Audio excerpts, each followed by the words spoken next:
out the sometimes you just gotta like reset all the video bits.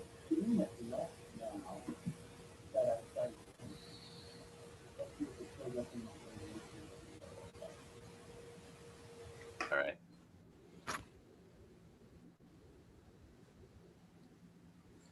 Good morning, YouTube. I don't think anybody watches this. So we're streaming now. We're streaming already. Yeah.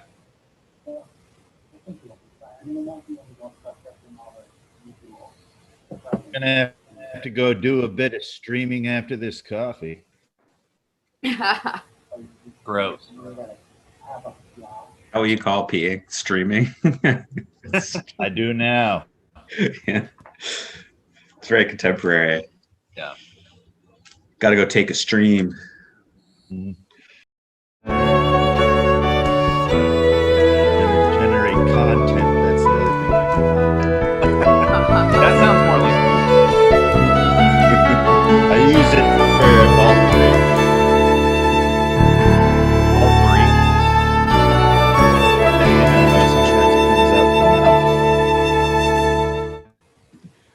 Poop.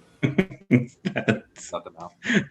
content creator is an anorexic or unbelieving. Both Remora and Pike are fish names that are priests. And then the rest of the priests aren't fish names, so I think it's not significant. I don't know. But I got excited for a second.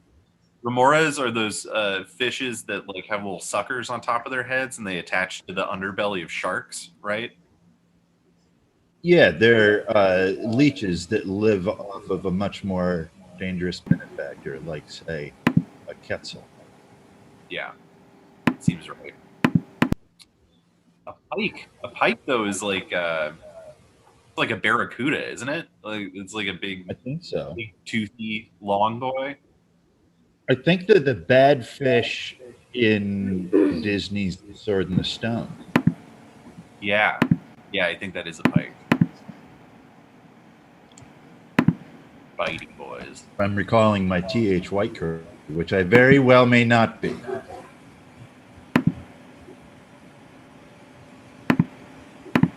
This chapter ends trippy. I did read the chapter, but honestly, when I got to the trippy part, I didn't read like the last page of the chapter. I was just like, what? Like, The first time I read that chapter, I think I just had to like scan through that dream sequence because I was like, I have no idea what the fuck is happening. This time I got a little bit more out of it. I wasn't in the He's mood. seeing stars.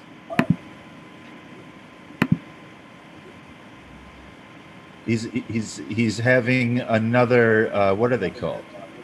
Epiphany? Theophany. Theophany. But it's direct from Cyprus, I think. Unless we think that all theophanies come from the outsider. I don't know. I mean, don't the other? Well, I guess Cyprus is now like in the world in a physical sense. So maybe she's not bound to the windows in the same way. She says this awesome thing where, like, when Silk is talking about, you don't understand. Like, I'd have to move if they've sold the mansion and they shut it down. I have to move. And she asks him, like, are augurs allowed to have pet birds? Would you still take the bird with you? And he's like, yeah, there's no reason I can't have a pet bird. And then she says, oh, so everything wouldn't be lost then. And I think that's, I don't know what that means right now. Does anybody else? Like, I know that the bird can carry gods. So I don't know if it has some programming for Silk. I didn't read that deeply into it. That's interesting, though. Yeah, that could be the case. Oh, I feel like there's something that I feel like that's some crazy thing. It's gotta be. I think Am there's I probably off something to do that. based on that?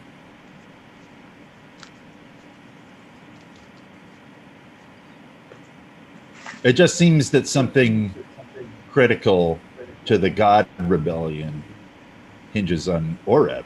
It seems like that line means to be. Oreb's kind of like a conduit, right? Like he's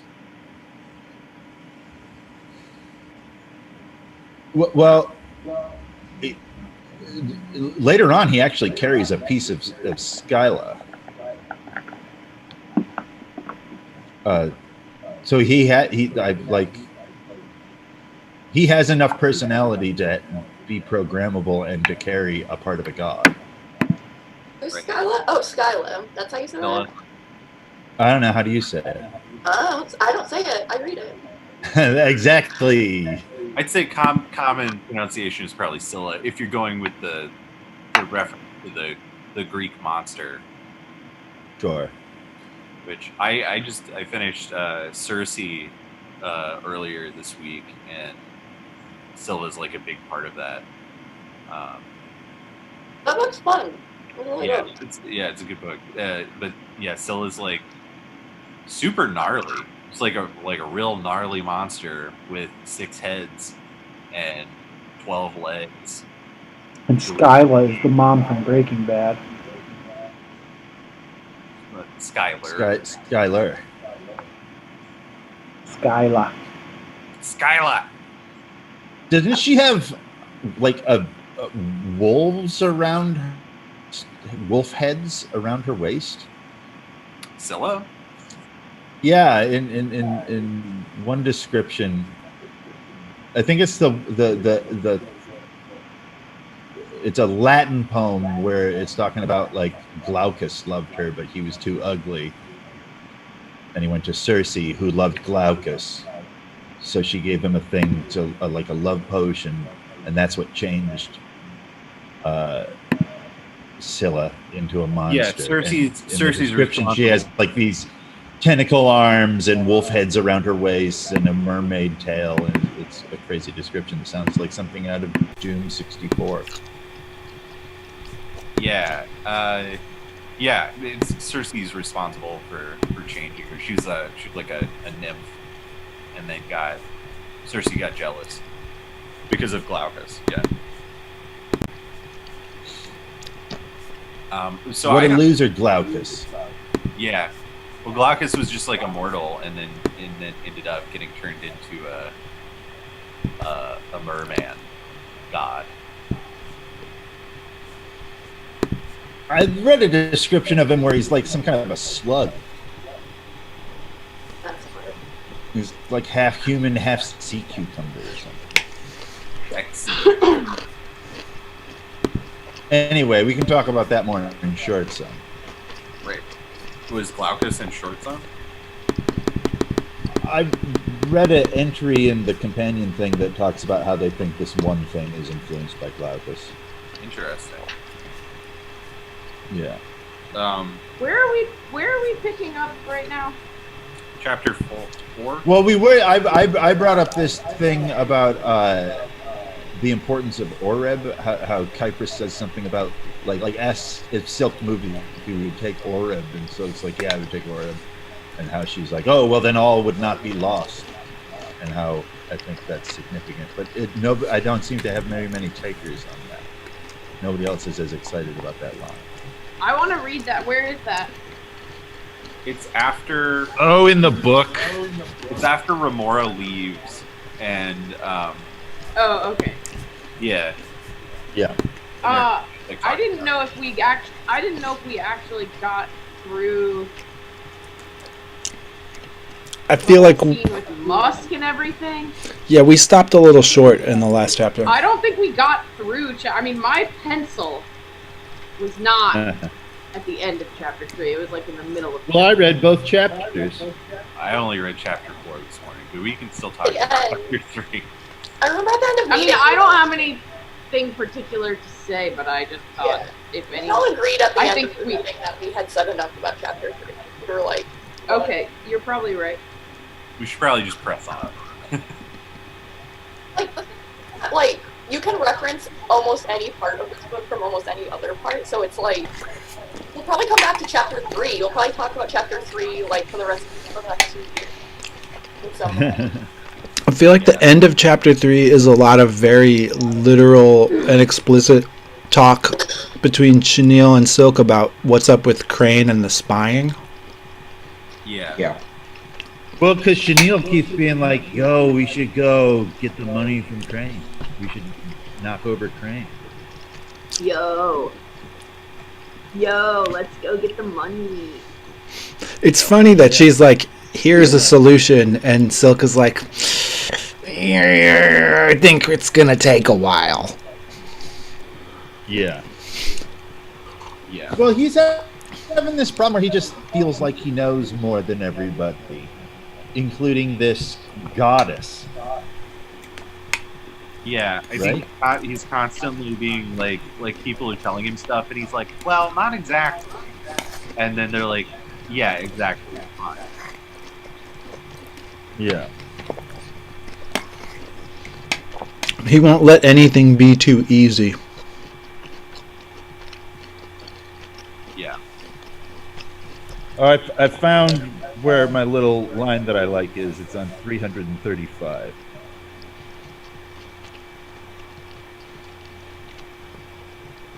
Right at the top. No, they're permitted, so everything wouldn't be lost even then. Oh, I in fact, it is And then she happens underlined. to pop it. I there you go. underlined that. So what does it mean? I just feel like there's a whole secret story behind that we probably never even see.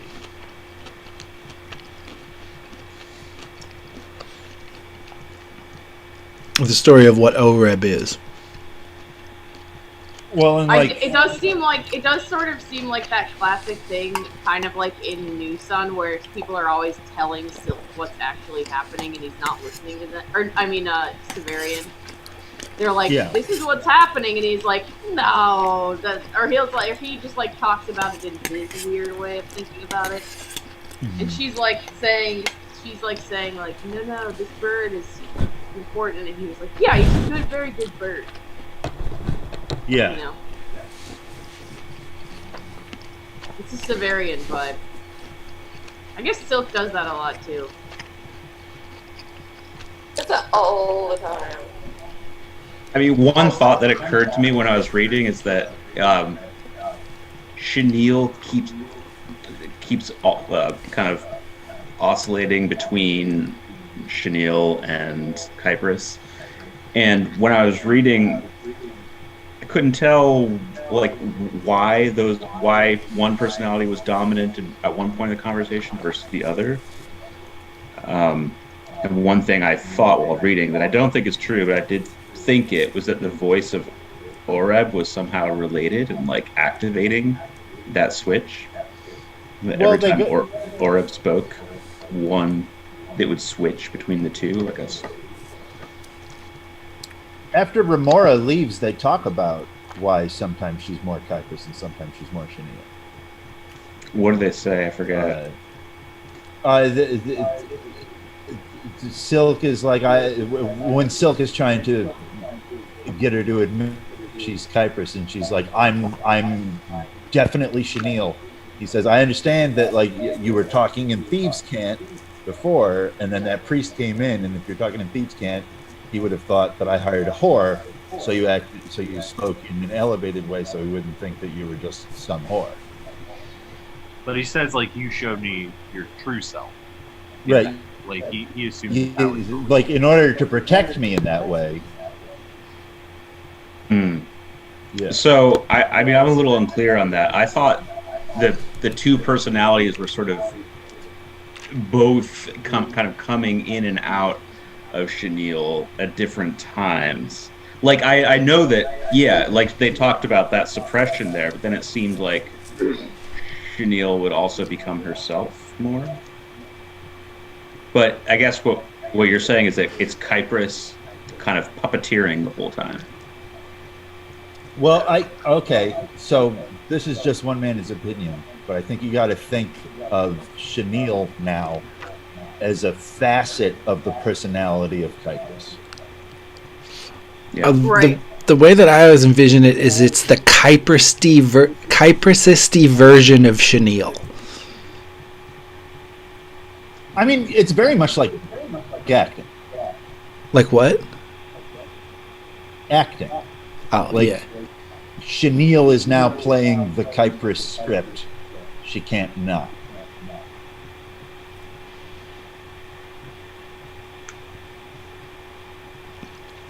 And so Kypris If being that in makes someone else wouldn't be the same. It would be a Kyprisy version of whoever else she was in. You know what? But also that next one would also include Chenille a bit too, right? Because the gods, when they inhabit people, they like take bits of the person into their. Isn't that true? That they kind It of is. like assimilate bits of those people's personalities into their program. It's kind of like the autark. Isn't that true? Am I making that up? Yes, it is true. You aren't Okay. making it up. You guys were just all very quiet, and I was like, maybe I made that up. No, I think that's a thing. It's like goes both ways. Like the person will always have part of the god in them, and the god will have part of that person assimilated into their program. Yeah. But like, but Chenille wouldn't be part of the Kypris program until Chenille re-uploaded. Chenille didn't have contact with mainframe. Subsequent Kyprian possessions wouldn't include a Chenille aspect. Right.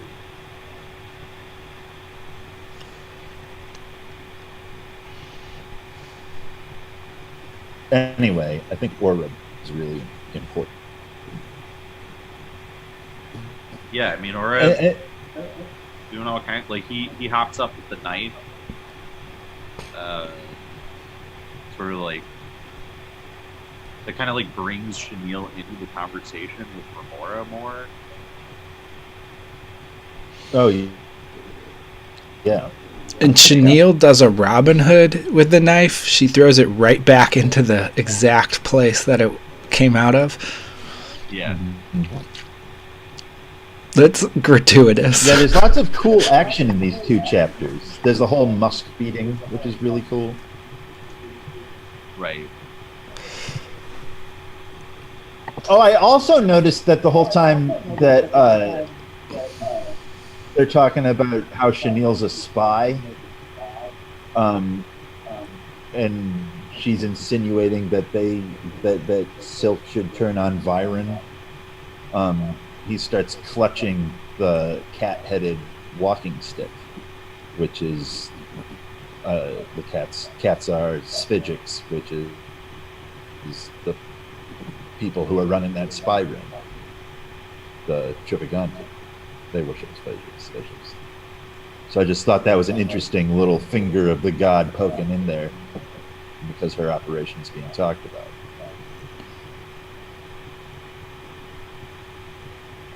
You guys remember the walking stick? Yeah. Yeah. And there's a point where he's like gripping it and says that he like it's almost like he's going to break it. Yeah, that was specifically the part that I'm thinking of. Yeah. Don't you have that walking stick now, Connor? Mine's an owl. But isn't I have an Silk- Athena stick. When Silk gets it, it's like he decides it's a cat, but it's actually like something else. Doesn't that happen? I forget what it is. Or that's on the knife, isn't it? Does he think the cat on the knife is something I else? think the head of the walking stick is one of those. Maybe the knife also is, but It's described as a like lion. a bear. It's like a bear or something, and he's like, it's a cat. Oh. That does happen. It's Doesn't described that as a happen? lioness in this one, in this chapter at least. I think that Ak originally was named Arcus or Bear. I feel like that would be satisfying to me if The lion-headed stick was originally a bear-headed stick. That also has interesting resonances with this conspiracy theory about the Sphinx, that it was originally a jackal, not a lion. Right. I'm gonna find this one. Because of the way that the haunches lie, like that's not how lion haunches in Egyptian art are depicted, going above the spine, and the Sphinx doesn't have the haunches going above the spine. That's how they depict jackals. Although I guess now we don't think that they're jackals, they're African wolves, but whatever, the jackals.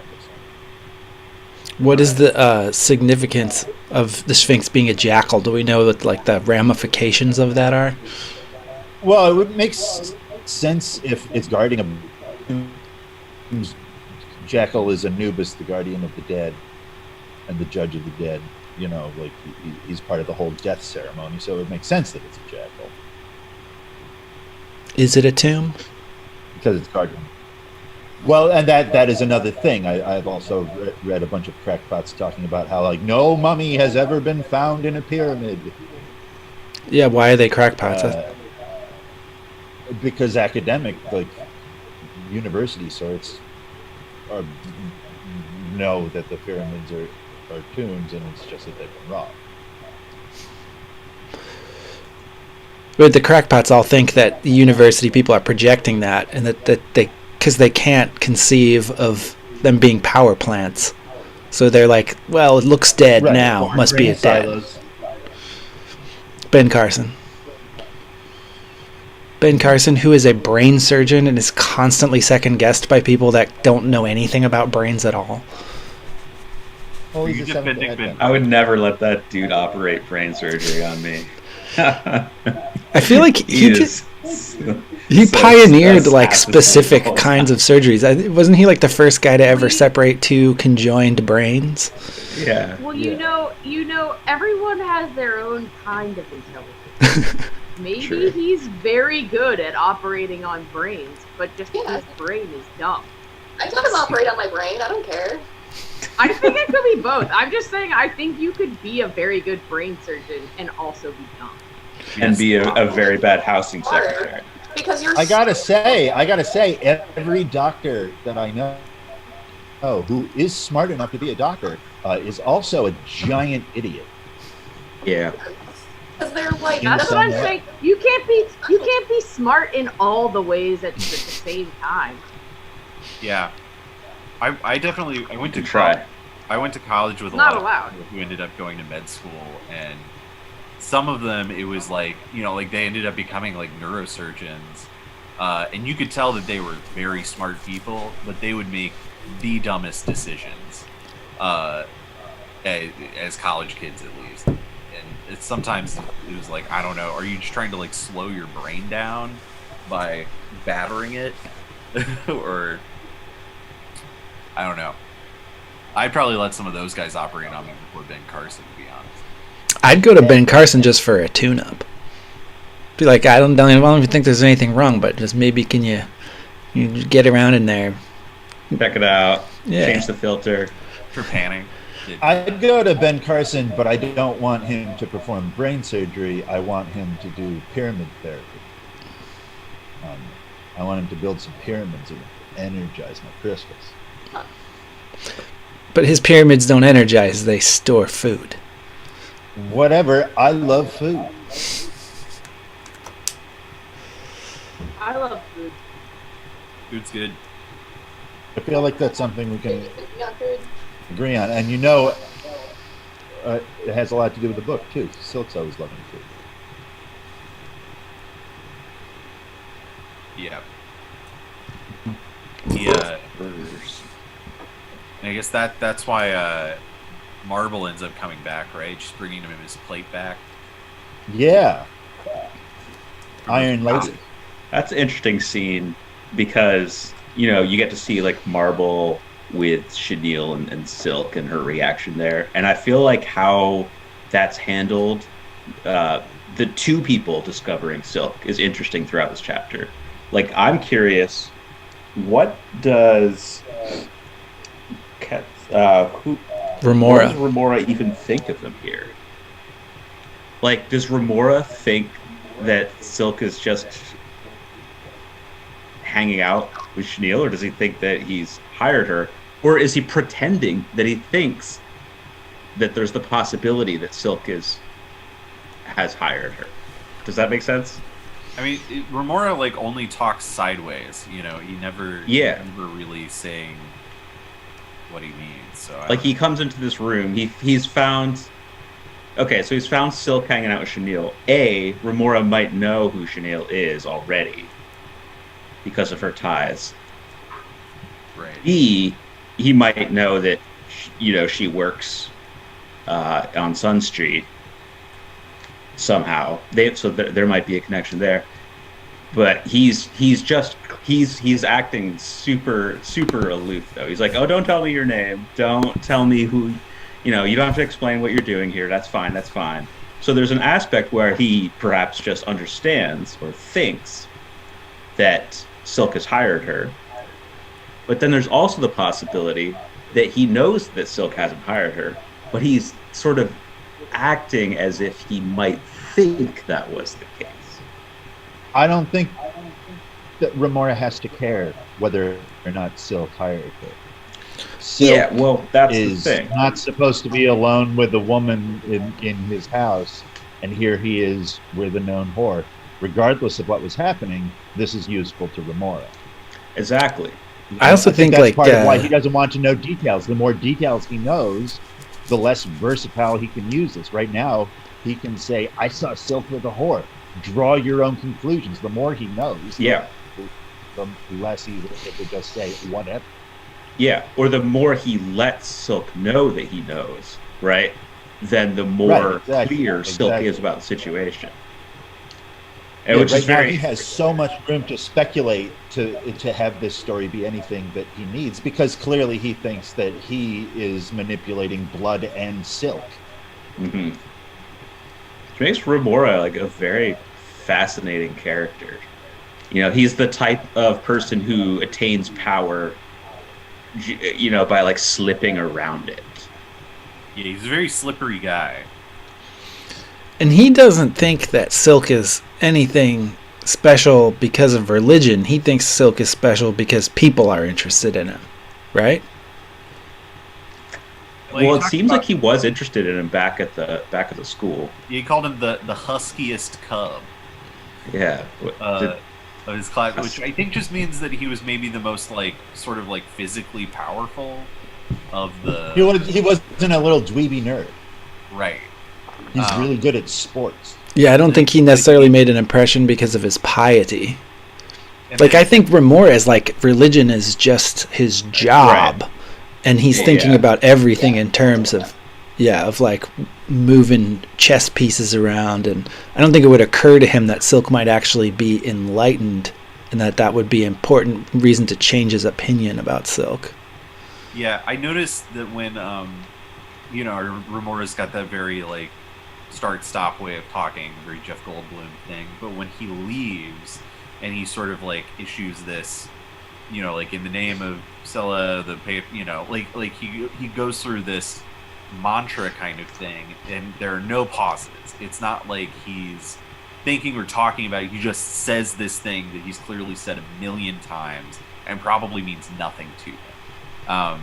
And I think that makes a lot of sense in that context. This is just his job. Are you saying that he knew that Silk wasn't shriving Chenille because he couldn't hear what they were saying, but he would have recognized the cadences of the prayers and the chants that because he's done them so many times. But he's also trying to emphasize that he wasn't listening. Which we don't know. That, but it's also an indication that to him, to some degree, these religious functions are it's just a pattern of sounds that you just say over and over. That's Catholicism, right? One of the odd comforts of Catholicism is that I can walk into a church anywhere in the world, regardless of what language they're speaking, and I know when to stand up, sit down, and kneel. I don't even have to think about it. I can just zone out. My mouth will say, actually, They changed all the words in English, so I can't say the words proper anymore. But my mouth will say the words that I grew up with and stuff like that without me even thinking about it. Yeah, and I, you know, that's a I very know that, Catholic mechanical religion. and that happens. I think in any, you know, like I grew up Methodist, but I still know like the Lord's Prayer is just like in there, or the doxology, just there. But I think that when it's like the actual priest kind of admitting that it's just this rote thing, then that's a much clearer indication of how he actually feels about it. You ever watch Young Pope? No, Is that Jude Oh. Law? That's the one. Old it's Sexy Pope. Is Dear that Judas. Yeah, it is. He's like a 40-year-old sexy that has a pet kangaroo, and like the first scene of him being Pope is like he shows up, and this old Italian woman comes out, and they're like, "This is your chef," and she's like kissing him and stuff, and I made you this huge breakfast, and he's like, first off, don't ever touch me again. I don't know who this woman is. Second, all I drink is Coke Zeros, and I don't eat any food. And I think that it's very much like this Remor's religion. It's just politics. Well, I feel like that. I mean, that's a very classic thing. You know, like if you weren't the first son of the family, you'd become, you know, you go into the clergy, and Yeah. it was not really about your piety. It was about it being like a good and worthy position for somebody of a certain class, and then you could use that to your advantage in all kinds of ways. Well, the Catholics were the first globalists. You know, the Catholics were the first UN kind of. They were a meta-national being, Christendom. Right. Kingmakers. They're the ones who chose who was in charge of other countries. So there's a politics, a global politics. I found the part about the walking stick, and it says that like he's looking at it, and it says it seemed to be a dog, but then he just decides it's a lioness because it's Svijik's Day. Ah. And That's then like from exactly then on, what we were talking about. what? Yeah. That's like exactly what Connor was talking about. Like, I know, that's funny. With this pyramid. so weird. Yeah. Yeah. It said like it seemed to be a dog, and then he's like he turns it over and he's like he decides that it's a lion. It's like I've decided it's a lion. That's funny. Because it's kind of like worn down, so he's like I can just decide whatever I can do. And it's Svijik's Day, and this makes me happy for when they all line up. It's like us. It's like us. Yeah. Where we're like, oh, it lines up. He's like, this Yeah. lines up. I like that. But I like it when they line up.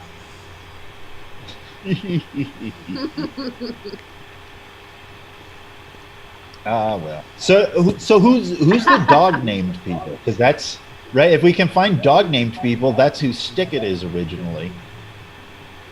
Well, why would Ock be a bear? Ock's kind of doggy. Because Ak is the actual king. He's the true son of the Chaldee. So,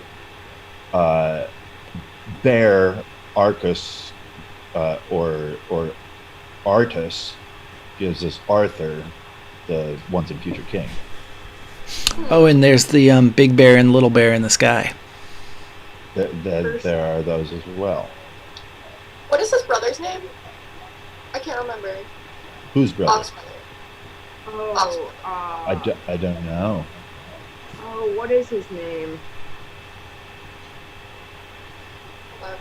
The one he's always talking to in the tunnels. Yeah. Oh, I can't remember.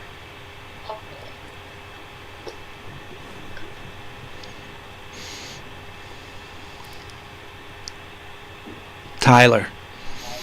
Tyler. Chad. Todd. I've been thinking about Todd a lot lately. Yeah. Eric.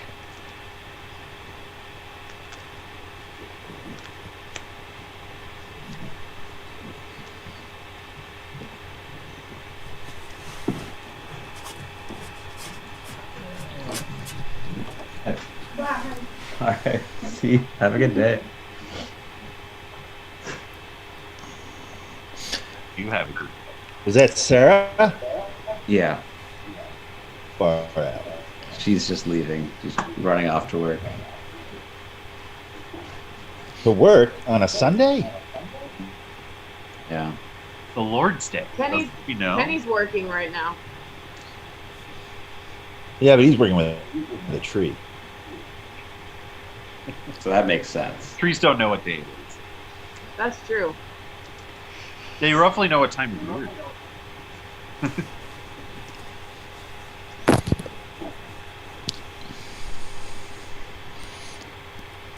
While everyone's in their book, I'll say a thing that doesn't really have a lot to any depth to it, but there's this cool part about beef tea which I didn't pay attention to at all, the first time. And the second time it's like, oh. Yeah, right? Yeah, that's like all that Quetzal like consumes, is just beef tea. Which is blood. Just a weird euphemism for blood, isn't it? Yeah. This is weird. I don't know if they mentioned this in Long Sun, but I'm looking through the cast of characters thing to try to find Blood's brother, and it has Sinew from Short Sun. Beef Say again, what? They mentioned Horn's son from Short Sun in the cast of characters in Exodus. Oh, interesting. Isn't that weird? I don't know if they mentioned him. So beef tea is just like broth, actually beef broth. Maybe they mentioned Sin in the very, very, very last chapter. Probably do. You're right. Like at the very last chapter of the 4th book. Yeah. Yeah, when he's like, and then me and Nettle have compiled these memories. Oh. Buster. What's up there? I didn't Buster. find his brother, but I found Urus, Buster. the former Confederate of Og. Which is a bear, right? Who's a Confederate of Ock? Urus, one of the guys, one of the, like, prisoners who they find in the tunnels, is Urus. Is that seems bearish. Spell it? U-R-U-S. Oh yeah, like Ursa Major, Ursa Minor. Yeah. That's interesting. I'm gonna look up so we can know exactly what it refers to. See, but it is an ox. It's an auroch. It says here. Isn't that what an auk is also? An auk is a bird, Oh, it's a bird. Okay. I believe. I'm thinking of like a. I mean, His brother is Bustard. By Bust. the way. Bust. How do you spell that? Bustard. It's a bird. Also. it's another bird. a They're both terrestrial birds. bird, like a Oh, that doesn't fly? large Auks are also terrestrial flightless. bird. Yeah, auks are sort of penguin-like. An auk is like a tern, right? They look similar to penguins, but are not closely related.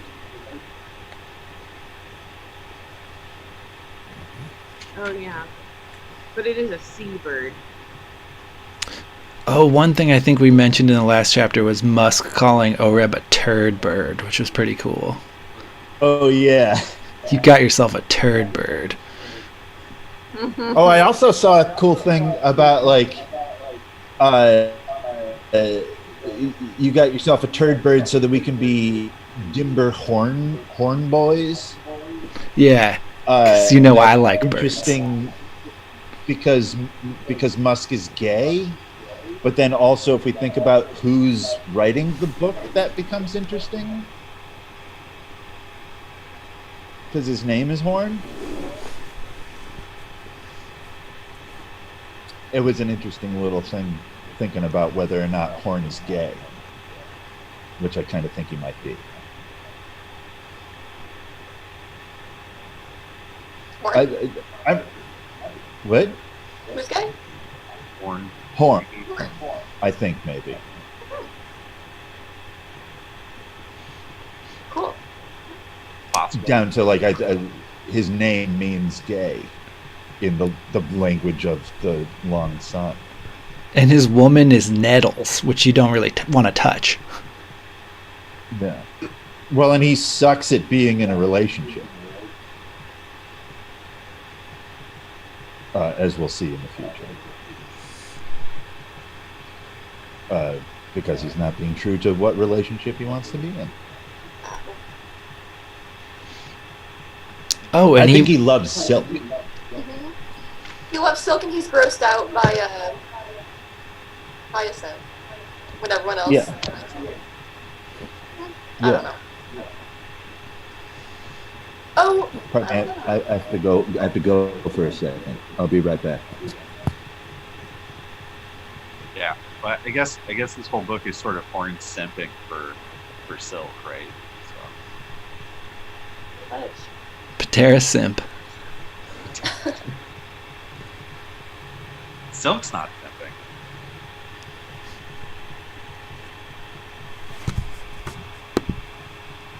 Simping for the gods. Yeah, I mean, I guess kind of. He Yo- does tell Chenille / Kypris that he is her slave, and she's like, "No, stop that." Johann He's like, I'll take Rattar. advantage of you. He's like, I hope so. But also, don't have to take advantage. Take advantage of it, never sexual. Right. What, Ryan? Oh, Johann Rattar is in the chat and just said hating Hyacinth is the opposite of being gay, though. I remember Earthlist had a lot of stuff about Hyacinth and the original myth and Silk's sexuality. I need a lot more information here, Johann. Yeah.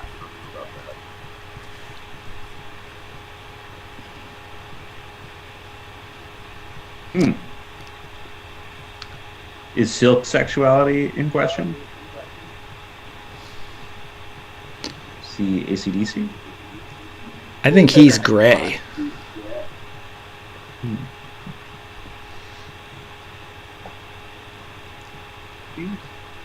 Seems pretty straight. Hating Hyacinth is the opposite of being gay because Hyacinth is so, like, queenie. Hyacinth is He's super just straight. saying shit, man. He's just like trying to make a joke about. Well, he says there's something to connect with the original myth and Silk's sexuality. So are we talking about the myth of the hyacinth flower? Is that like an Ovid thing? Let me stick it in Google. Hyacinth is a very beautiful Spartan prince and the lover of Apollo. Oh.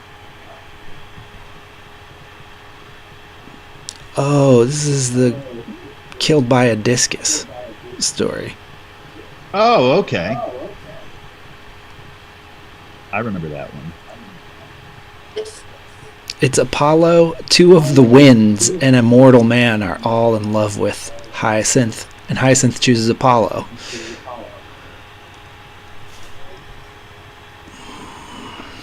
One day he's teaching him the game of quoit. I don't know that. It looks kind of like horseshoes. You throw, yeah, quoit. Quoit was like lawn darts. They decide to have a friendly competition, taking turns to throw the discus. Apollo threw first, with such strength that the discus slit the clouds. Hyacinth ran behind it to catch it and impress Apollo, but it hit the ground and bounced back, hitting Hyacinth's head and fatally wounding him. It's embarrassing. Nice. What a way to go. Oh, but it turns out, alternatively, the wind is responsible because Zephyrus was jealous. Apollo uses all of his skills to try to heal Hyacinth, but it's in vain. He can't cure the wound. When Hyacinth dies, Apollo weeps, blaming himself. He wished to become immortal and join his lover in death, but since that's not possible, he promised he would always remember Hyacinth in his songs. And then he creates a flower out of the blood that was spilled. Blood flower. I mean, Which is considered by the Greeks to be the most beautiful of flowers.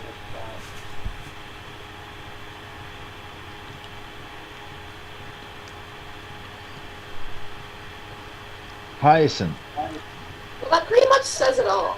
that's my ultimate cruelty. Okay, so that's why it's the opposite of being gay, is because Hyacinth's a dude. Right. And he's in a gay relationship with Apollo. Hyacinth is a woman character that we're reading. Wait, so the argument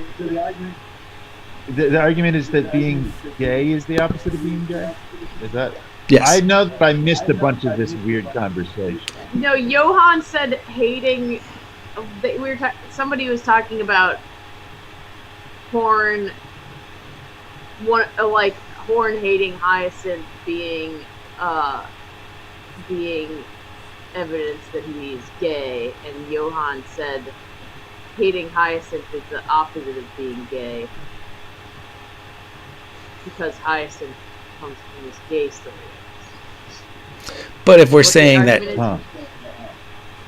but also it would on a literal level in the story, Horn being jealous of Hyacinth makes sense. Yeah. And also, I guess we've got to think about all of Silk's like, "Ooh, I'm feeling it in my loins," as being something that Horn is writing about Silk's internal life. Maybe Horn's read on That Silk is a really great. yeah. Horn's getting into some fanfic. Well, like That's right. if Horn has to make Silk out of his reach in order for their like unconsummated love to be okay, then he wants to invest like a serious heterosexuality into Silk, which he would imagine as being like a dude who's like, "Oh, I'm near a boob." Rock hard. But also, I guess, like, kind of hung up enough that he's not going to do anything about it. Or I guess he's upright. Well, but he does. He has sex with Hyacinth eventually. Old Silky. Old Silky. Silky smooth. Silky sheets. Liquid silk.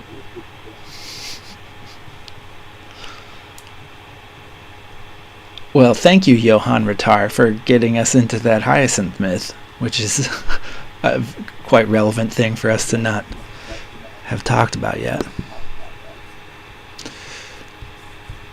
Yeah. I mean, definitely, like, the undertones of jealousy there, I think, make a lot of sense. Johann says there's no way to know what inventions in the story are horns or nettles, which reminds me, who was the author that said that a novel is a machine for generating interpretations? What author said that?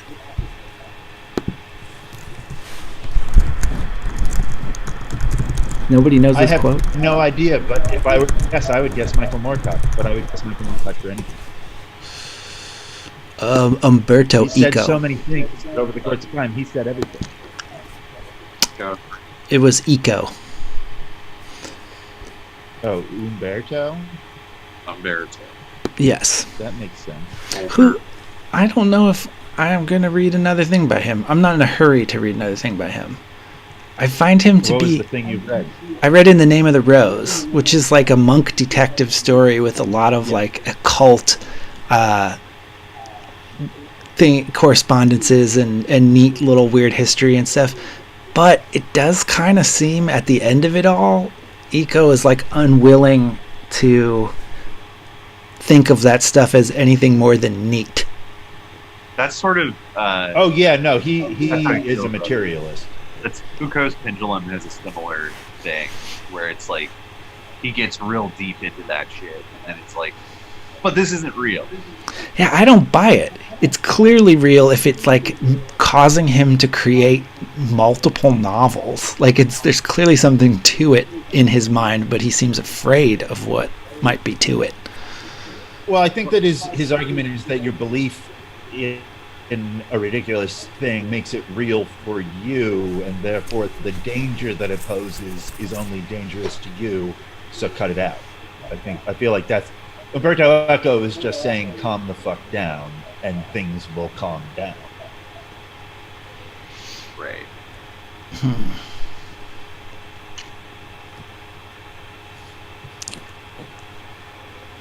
I've only really gotten through Foucault's Pendulum. The rest of his books, I kind of just read a couple of pages and then put down and read something else.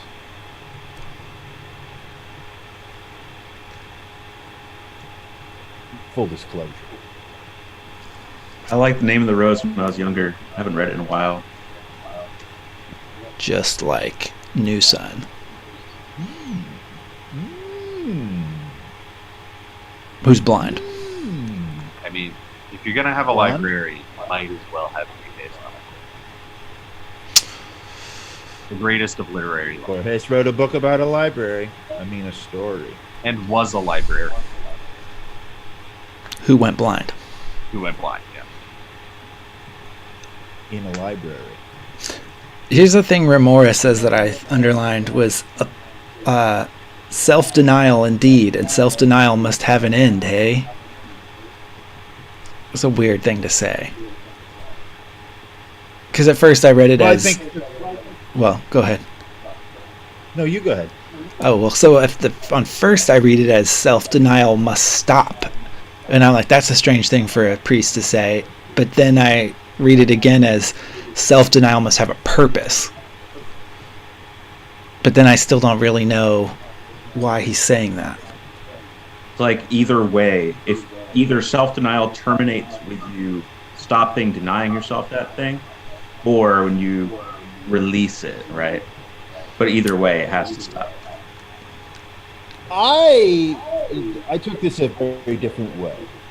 I think that Remora is kind of solely a political being. Mm-hmm. And he views the recent visitation by Kypris as a marketable opportunity. And so saying to Silk, a person who has been engaging in self-denial, though Remora sees it as that Remora's stuck in a shit place. He's like, now this shit place isn't shit anymore. I'm going to buy you out. Your time for self-denial is over. You're going to go to some cushy place and shut the fuck up because this place is going to be for me now. Or you'll play ball and you can lead a cushy life here, but you're going to do what I say. Here's a spy. That's interesting. Like an aspect of that is, yeah, you're saying he's purely political. He has none of the spiritual kind of aspirations that Silk does, right? Silk actually believes in self-denial. In a way here, Remora is saying, you'll get over that fast. Yeah, I think that Remora thinks that a spiritual self-denial is naive. I mean, Remora has direct contact with the Pope, who is a vampire. It would be surprising to me if Remora had any faith, and I don't think that he evinces that he hasn't. No, he doesn't.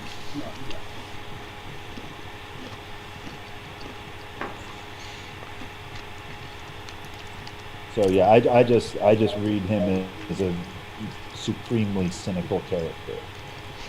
I mean, Oreb calling him bad man when he leaves is such a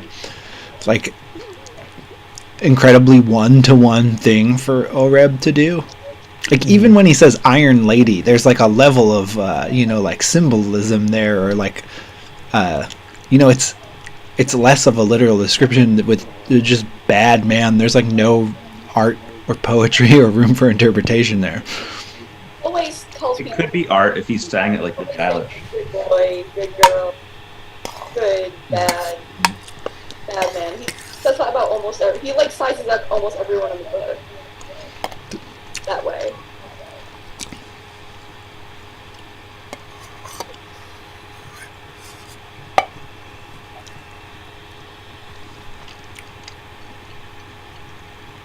I'm getting some coffee.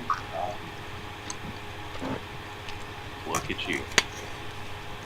Going for a ride.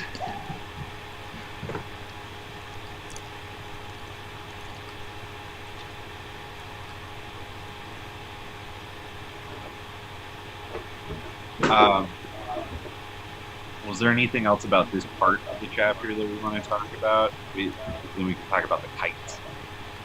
Bunny kite. Wait, there is a little bit. So you're hold on. I like the conversation about real estate they have. And that is the part, I don't have the book in front of me at this moment, but when discussing like the fate of the mansion, and that's when I'm curious if Silk comes to really believe or understand what Ramor is saying, or if he even cares. But then it's also just very interesting how Gene Wolfe has this insight into the relationship between crime, government, and like real estate, which is like something that's like so connected here in Baltimore. And it's just interesting how Wolfe has, just in the same way that he understood what it was like to be in a touring DIY theater, he also understands what it's like, you know, like what real estate is like in like the slums of a contemporary American city. Did you include religion on that list, Tim? Oh, that's absolutely part of it, especially here in Baltimore. Which is Exactly. Baltimore's full of these creepy churches. It's like, why do they have so much money? Why is some the intersection between like organized crime and global religion is pretty intense too. They're both coming out of Italy. But yeah, there's been a lot of. There was this banker at the Vatican Bank who was a cardinal. That was called God's Banker, but he also had the mob name of the Gorilla. He was so mobbed up. The Gorilla. And this was in the 70s. And they were involved in this international banking conspiracy. Oh yeah, and like some people got hung off a bridge because of that. Exactly. That was exactly the PT conspiracy. Well, it's like, so Blood buys the mansion, right? And like, I guess the through Musk. Through Musk, yeah, exactly, yeah, through Musk. So it's not in his name.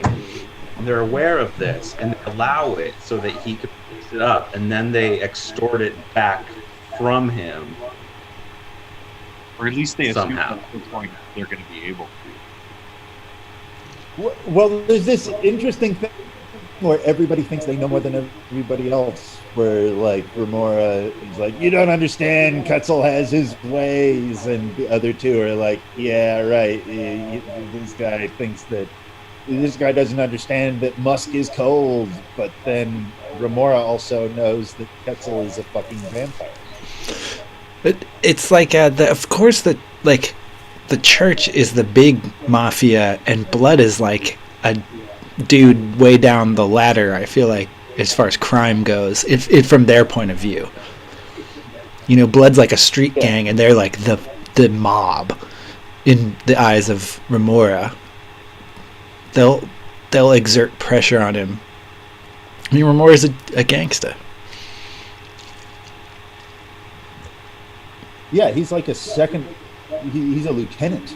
He's Silvio Dante.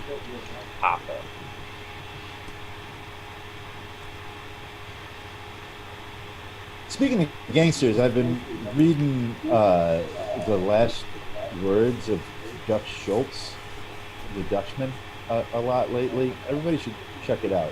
They are insane. What is it? You can if you just Google last words of Dutch Schultz, there's a website that just has a transcript. It's this gangster that got shot and then like babbled for an hour afterwards, but the police stenographer took everything down. It's just crazy shit. It's great. He's just saying like "mama, mama, mama," French Canadian bean soup and stuff. It's really interesting. Whoa. So is he shot in the head? No, he was in a phone booth or a bathroom stall or something like that, and these two people came in with Tommy guns and shot him up. Like all over, he was all the place with them. Oh, Johann has said he's been thinking about the Raven in the Noah flood narrative, though, and trying to solve Oreb. I think this was mentioned briefly, and I don't remember the conclusion you guys came to. Well, the Raven is the third bird he sent out, or the first? The first bird he sends out is a Raven. Right, and it doesn't. It just comes back. And then the second bird is the dove that comes back, and the third bird is the dove that doesn't come back. That's how I remember it. I don't remember the third bird. Yeah, the third one. There's one dove that comes back with an olive. But do you remember the turd bird? That's right. Yeah. What is the turd bird?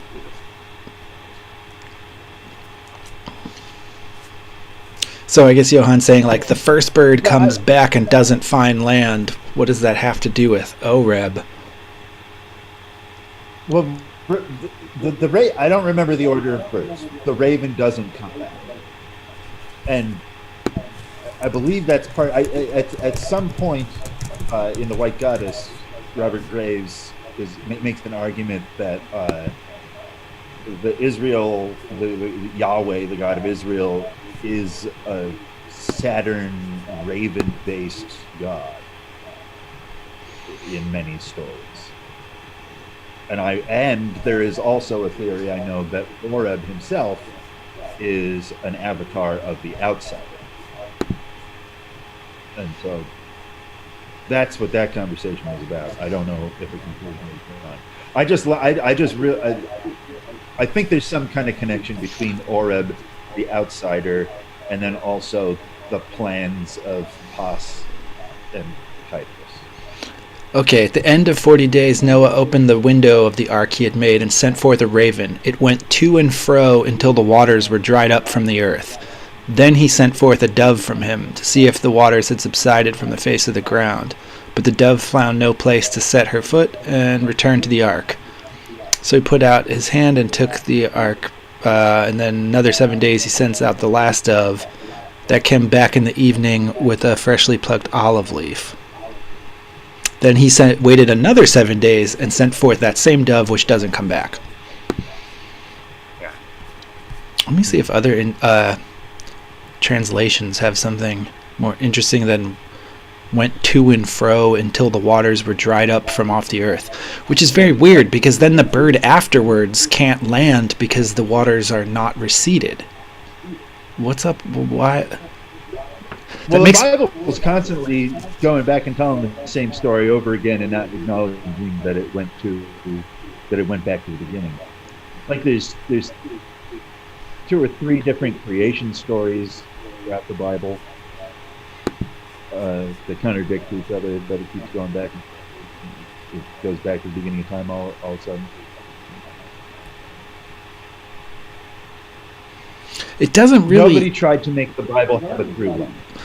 It doesn't really say what happens to the raven. It said that he flies around to and fro, but it doesn't definitively say that the raven doesn't come back, and it just keeps flying around until later the waters recede. Here's a little bit of a poetic interpretation of this, but the raven is the bird of Apollo, sun.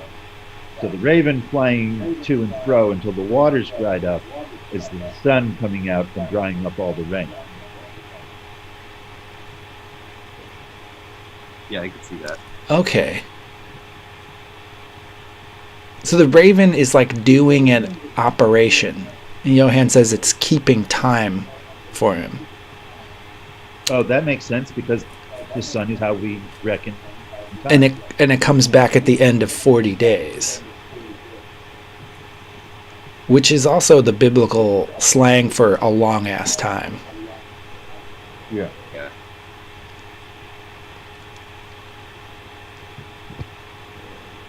Which I like. I think that's really great. It reminds me of that State sketch when they're... Oh, no, it's a Mr. Show sketch where they're arguing about the... No, is it the State? Do we know the gangsters are arguing about what the biggest number is? That's Mr. Show. It is Mr. Show. What if they decide it's the biggest number? Oh, well, I mean, they're constantly discovering a bigger number until Bob Odenkirk kills everyone, I think. Yeah, how high do they even get? They get to like, I want to say like 47 or something. No bigger than 47. Something like that. Somebody's like, wait, what about 48? Yeah. Yeah, and then they keep going, and then they like start shooting each other. It's, don't go any higher. And I think at one near the end, maybe David Cross says something like, "There's millions of people." He's like trying to say something else and realizes millions. All right, so speaking of birds flying around, are we to the part of the kite already? Yeah. Oh wait, there's one more thing I underlined in the in between, which was Silk fell silent for a time, his face in his hands. I should want to do good to Blood, of course, as I should want to do good to everyone. Mm-hmm. Which I underlined because I think it's like it's a thing that seems really easy to pass over, but it's also really crucial right now in our moment. Yeah. Like we're stuck in a war that can't end until we start figuring out how our enemies could end up well off at the end of the war. Well, I feel like that's a spiritual question that like is wrestled with in the popular sort of Twitterverse conversation right now. Is that conversation between or the way I would define it is it the best way to deal with your enemies by like empathizing with them and trying to understand them, or is it by like trying to destroy them?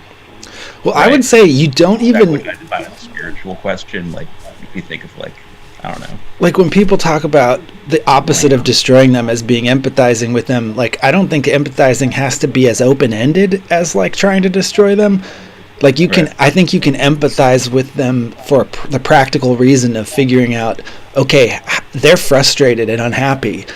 If Right. we can't convince them to like change their worldview, what if we made them less frustrated and unhappy, and then they will, that will change their behavior perhaps better than like a forced conversion.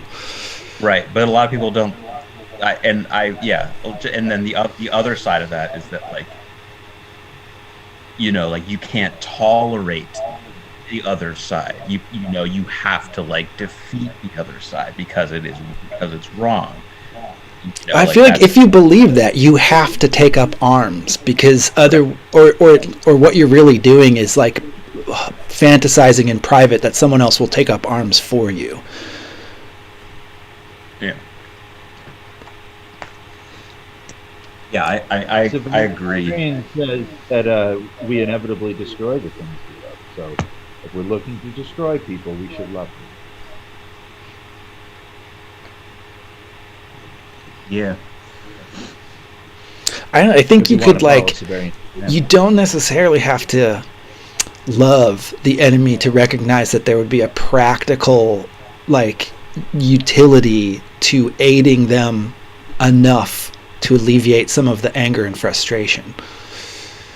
And so we get to see like two sides of what you just said too, Ryan, because Silk's side is genuinely like just do good towards everyone, right? That's like a very spiritual kind of Buddha-esque kind of way of approaching, this problem. And then there's also the remora side of that, which is more along what you were saying, which is that like it's very practical to help your enemies, because then you get intertwined with them and you get involved with them and you can kind of influence them more.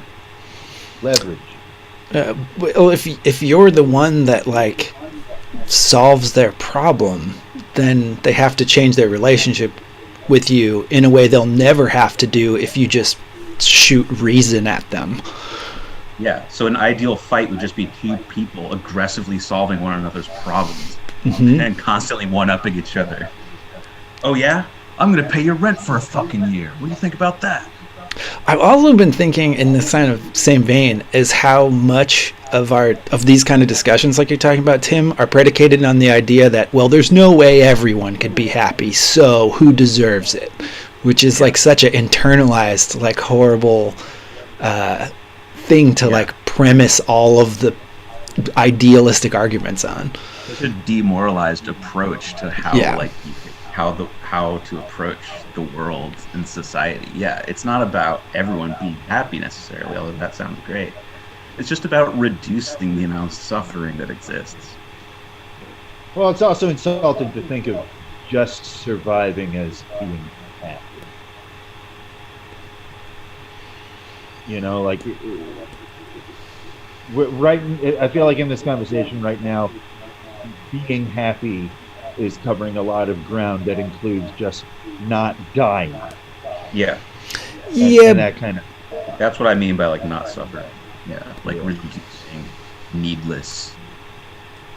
Yeah, it could be death on one end. Like, I don't think that we owe anybody happiness. No, happiness is very big. Condemn them to death. It's not even the best feeling.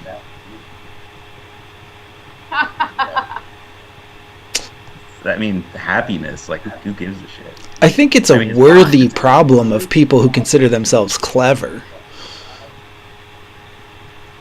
What do you mean, people happy? Yeah. I think it's like if someone is really convinced of their own cleverness, I feel like that's a good test of it. Is your brain so good that you can figure out how to make your enemy happy? I don't know. I think part of the problem is trying to make people think.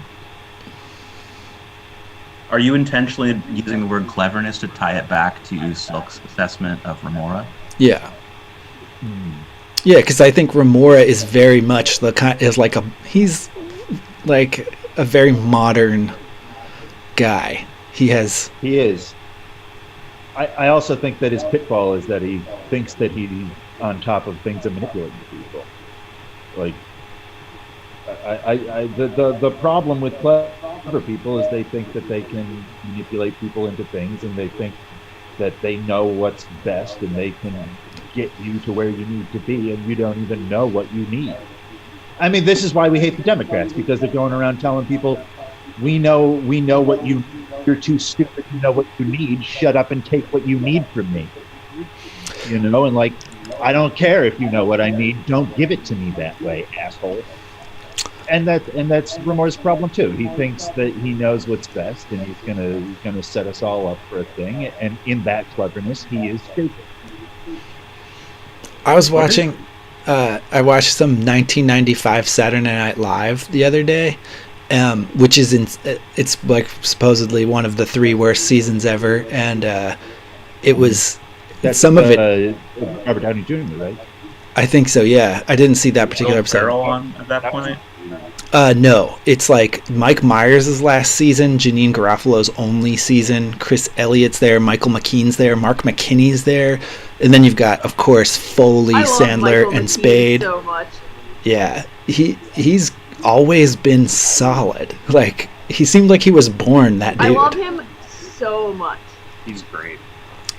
But that season and he shows sounds up like everywhere. He's like in everything. He is. Anyway, the reason I bring it up is because the political sketches are really insane. Like, they're really jarring to me, because at the time that I watched them, I don't think I gave a shit about the like Clinton stuff. But the opening sketch of this one show, which got almost no laughs from the audience, was about Bill and Hillary and how much they love the middle class. And there's like, they were giving all these Christmas presents to the middle class, and then other characters would come in and be like, this is getting kind of weird, and then they'd say, oh, am I getting criticized for how much I love the middle class? Well, I do love the middle class. And so they're like unwrapping presents for the middle class to have that they're giving, and one of them's like a garage door opener, and they're like, we're gonna give you a coupon for it's $10 off a garage door opener like this. But the whole sketch, it's like the audience isn't laughing at all because they're all like college kids that want to see a bong and scream, which happens later in the episode. Like somebody passes Michael McKean a bong, and then the whole audience goes nuts. But it was so much like the thing right now. It was Bill Clinton doing the same thing of right now of like, hey, here's your $10. Like, aren't you so happy? Isn't this so great for all of us? Scam. Such a fucking scam. Yep. It was weird to see it like from the past coming back out, and they were really mean about it. Like they were barely making a joke. They weren't making much of a joke. They were just saying like, these fucking Democrats talk all this shit and they don't give us nothing.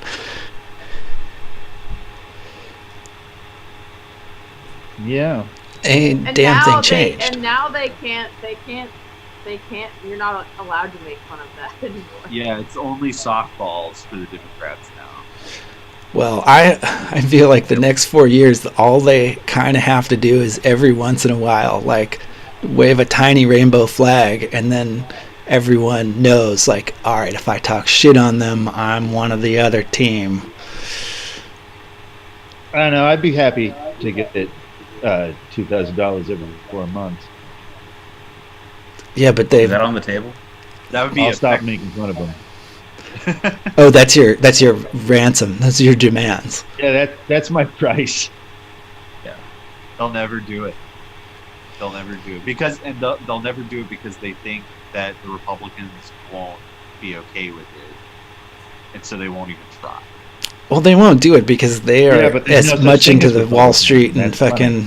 Yeah, they won't do it because they don't give a fuck about anything. Well, yeah, but it's always an excuse. But well, I don't know. I could see them doing something.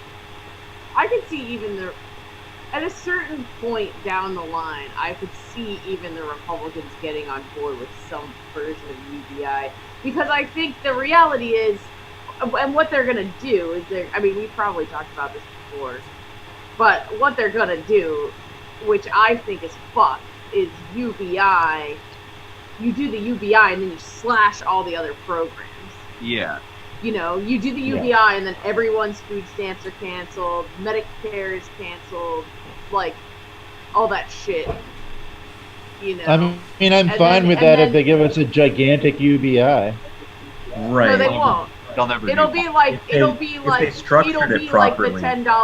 be like the $10 coupon.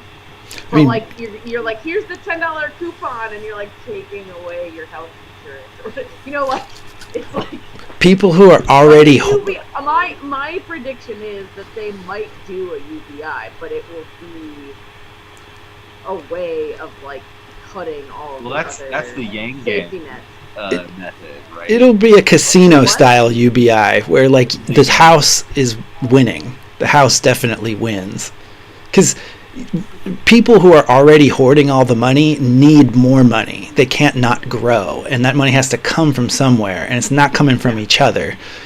So like when they can figure out how to game a UBI that it like earns a profit, it puts more money that's not in their hands into their hands, then it's like then we get the UBI. It's kind of interesting though, because Jeff Bezos will need more money, right? But there's no more money for Jeff Bezos to get. Oh, they always find it. From us. They have to give it back to us so we can give it back to them. Yeah. But crucially, they have to take it out. Like, yeah, they have to take it out of the other. Like they have to get rid of the food stamps, get rid of the, because they can't get that. They have to. They can, but they're not as reliable. Yeah, theoretically, but like if you cut everyone's food stamps and then give them like $2,000 and they're just spending it all on Amazon.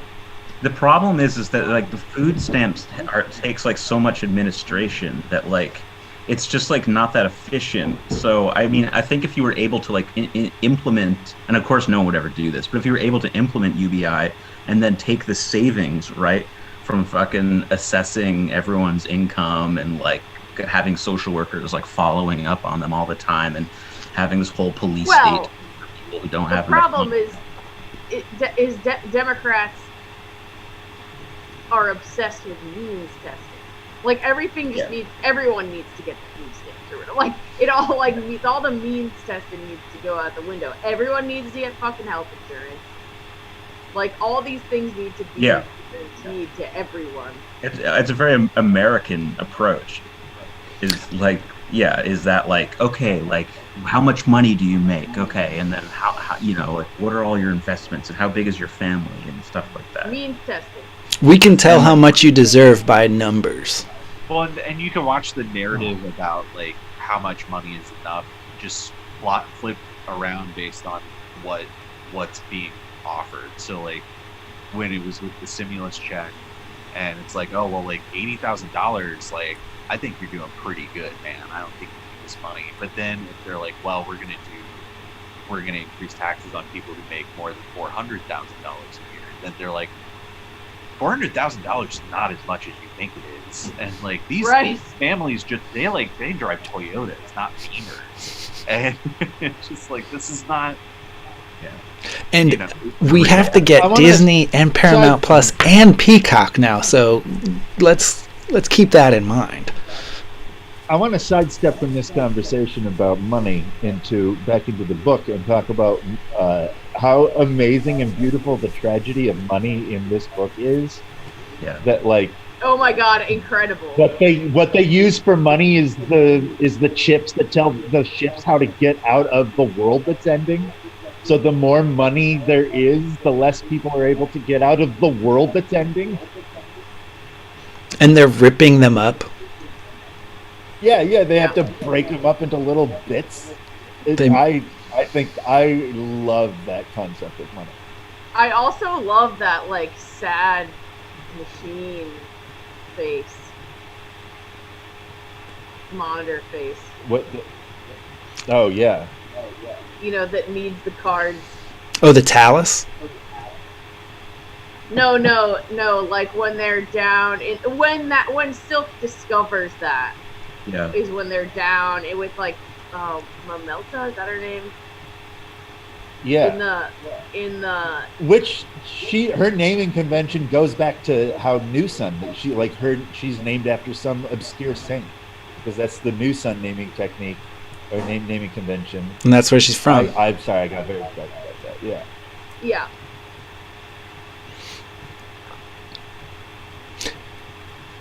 It's interesting to have a physical component to money, because that is like disappeared from our world, hasn't it? Mm-hmm. Yeah, pretty much. Money's created by loans now.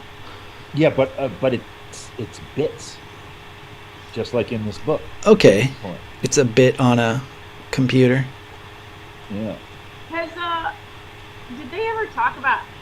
I can't remember right now. Did they ever talk about how that came to be? Like how that became the money? I don't know.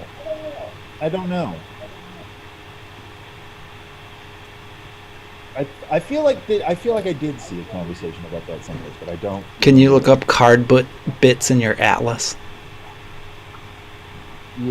Yeah. One moment, I'll be right back. Man, I bought a Kindle on eBay, right? And I loved it, but then I broke it. And so then I bought another one. And the new one has ads on it, which my first one didn't have. I guess like when these Kindles came out, you could pay a little bit and get one that has ads forever, or pay a lot. And there's like no way to turn them off. But the books that it advertises are so strange and seem to be like so like D-list. Mm-hmm.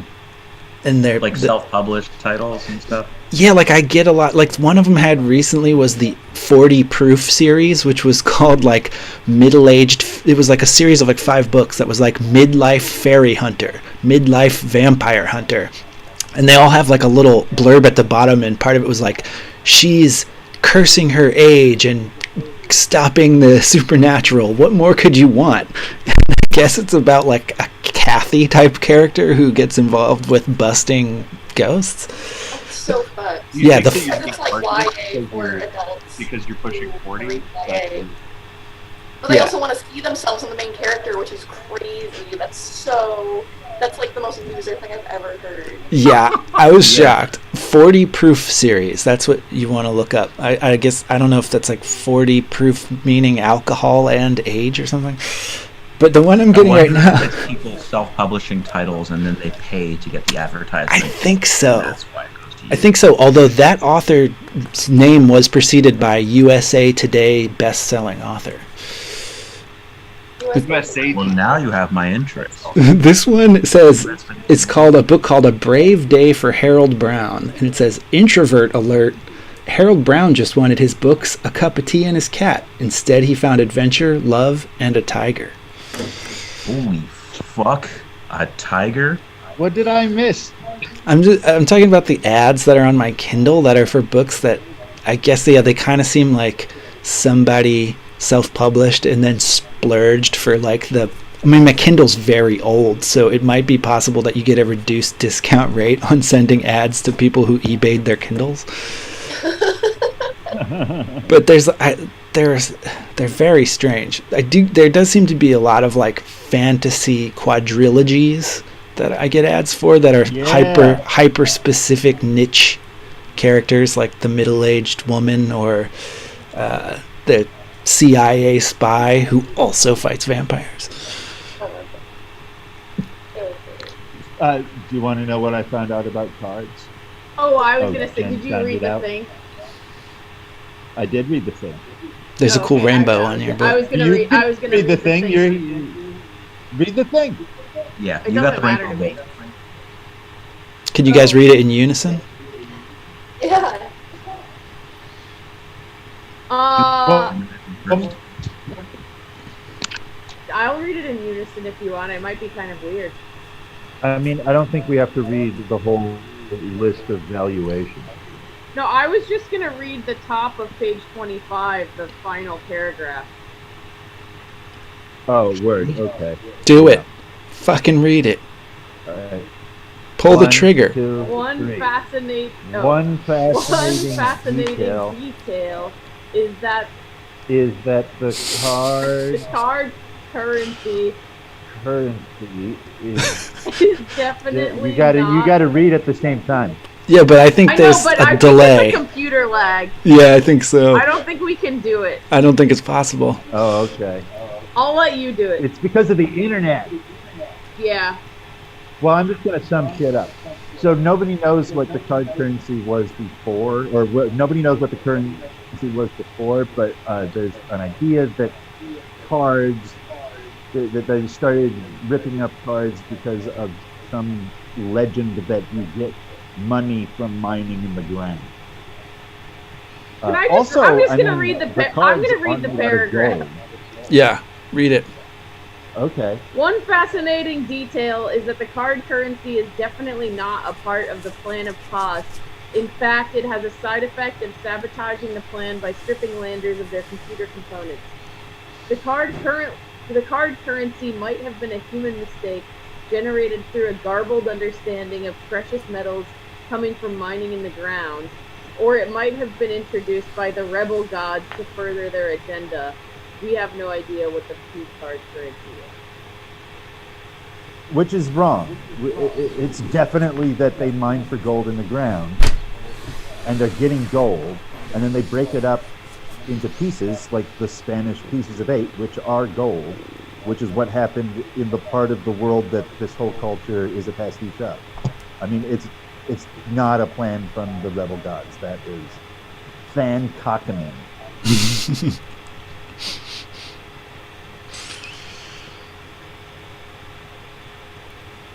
Or at least that's what I think. I like the idea that people bumbled that one out themselves. Well, it's just something they remember. They're like, oh, we need money. We get money by digging in the ground. This is a tangent, but I've been reading a lot of medieval spell books lately. And one big class of spells that they're always working with is to find buried treasure. Like that was their constantly, and I think they mean archaeology. Like it was the beginning of them being like, oh, if we dig, we can find old shit. and then we'll get money for that. But it's funny how much magic is devoted to just finding buried treasure. Did you watch the Mormon bomber documentary? No. The origin of the Mormon Is it bomber. buried treasure? Yeah, the origin of him is that he fools his friends. His friends go on a treasure hunt because they're Mormon, and what's his name? Joseph Smith found the religion buried.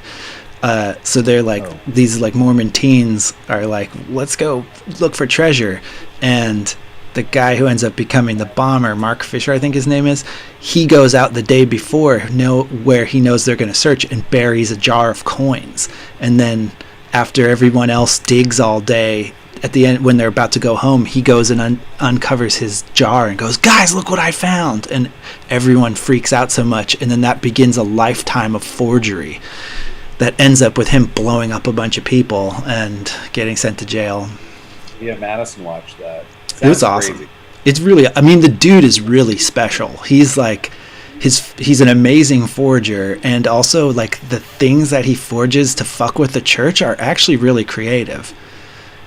He like sends the church into a total tizzy by creating this document that like talks about Joseph Smith following a white salamander to find the tablets, and like that totally destabilizes the church because they're like, this is some weird folk magic shit, like that's not how our religion's supposed to go.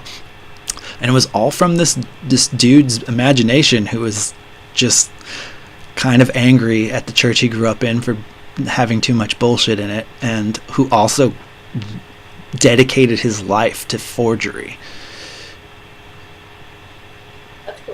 Yeah, and then it blows up in his face literally at the end when he accidentally sets off one of the bombs he's going to give to someone else.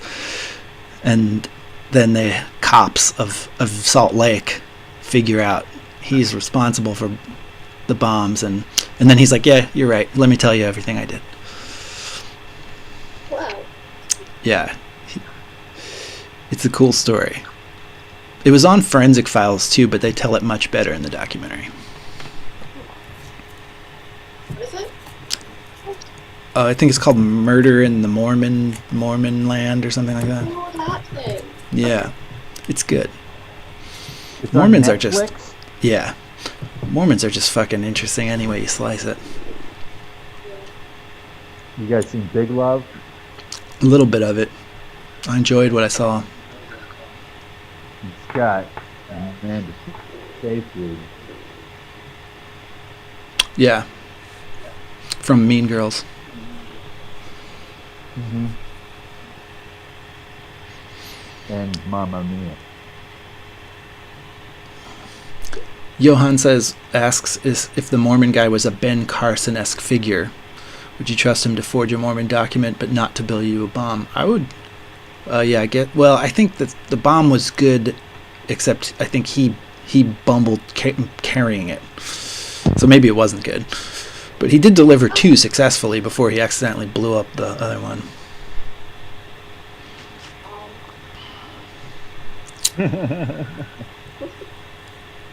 Bombs wanna blow. Has there been any work of any good like Mormon cultural contributions since Big Love and Twilight? A lot of things are secretly Mormon. Like, I feel like Mormon crazy thinking is way more in our culture than we think it is. Good for them. Definitely. Good on them. To which, there's going to be another reboot of Battlestar Galactica by Stan Esmail of Mr. Robot. Huh. Why? Which I think will That's be my question. really Why? interesting because... Why? I mean, I guess it must probably be money. It's Well, funny yeah. because I just feel like it hasn't been that long. No, it had not at all. Yeah, I think on the whoever's producing it, Universal side, it's just like, it hasn't been that long, but we're not doing shit. Nothing's happening for us. You got to use. Get us another Activate the Battlestar brands. Galactica. Have it Activate be the dormant Battlestar brands. So I'm like imagining someone So pressing weird. all these lighted then buttons with all the but when different they- properties. I think when they come to Sam Esmail, like who is just getting everything thrown at him right now, he's just like, I have an idea about something I would do with this weird Mormon propaganda. Oh, he's Mormon? He's also doing a television program based on Metropolis. Weird. Wait, are you telling me he's Mormon? No, I think he's saying the Battlestar He's Galactica. not. He's Egyptian. Yeah, Battlestar Galactica is Mormon propaganda. In all of its iterations? I think they're probably. I mean, at Original. least one argument for rebooting it is that it was like the sci-fi series from the mid 2000s was kind of like ended up being really good and beloved in spite of itself. I don't think anybody had plans for it to be as good as it was. Well, also, I will say, like, I watched it when it was out or whatever back then, and I've tried to get Kenny to watch it, and he couldn't make it through the first episode. Well, yeah, the first episode's bad. You Yeah. gotta watch halfway through the first season. It's a slow start, but that's again Yeah. part of the deal is that it was a sci-fi series. Like nobody was going to give a shit about it, Yeah. and then Yeah. it ended up being really popular in spite of itself. I'm upset I mean, that Starbuck never got like a action movie career. Like they put her in like horror movies and serious roles and like places that I didn't want. I wanted to see her kick ass. Yeah, Katie Sackhoff. She's in The Mandalorian now. Oh, okay. Oh. Finally. Took them fucking long enough. She's in The Mandalorian. Mandalorian? Is it a significant role? But and it's also interesting. Like Battlestar is the only prestige TV that Sci-Fi had, and you can see them like, okay, we'll try The Expanse, which is made by the same people, and it's kind of there, but it is nowhere near what Battlestar Galactica was. So, what maybe it was the brand itself. We'll get another person to do that. They're just trying to get back into that because That money. Sharknado just isn't cutting it. The Expanse is good though. But the Expanse has petered out. This past season was not as good, and I mean, the next season will be the last one for sure. So they need something else. And I do think that also Sam Esmail will do something crazy with this shit, but I'm a fan. Here's the thing. Someone gets good, and then they just throw, like, licensed properties at them. Like, though Sam did make another show that didn't do well, and I didn't get into it. You know, so I was gonna say, like, Which I one want are you to see talking about? Briar Patch. Oh yeah. Like, I tried to watch it, and I was like, whatever. Didn't seem, like, as compelling. So I was about to say, like, he is, like, someone who makes a good story, so I want to see him, like, make up his own story again, but then, like, that was immediately, is already not true because it happened and I didn't watch the show. So, anyway, Well, but, and like, he also everything's fucking same thing. Everything's, like, sorry. the other problem with that show is that like for Mr. Robot, Sam Esmail did everything. He wrote, directed, produced everything, and then all the companies are like, "We want you to come work with us. We're going to plug you into our machine at the top of the machine, but you can't do everything, and so it's not going to be as good." I mean, that's what happens Because with all of Hollywood now, right? Is just like, oh, let's find somebody who made like a really successful auteur project, and then plug them into our franchise, and keep a really tight reins on them so that they can't do anything cool. Yeah. Like, Or when they do something kind of cool, like The Last Jedi, then everybody freaks out and they're like, never again, bring back J.J. Abrams. Absolutely. You would think that these directors would see this happening over the course of like over a decade and be like, okay, I'm not going to be that guy, but like maybe they don't have a option.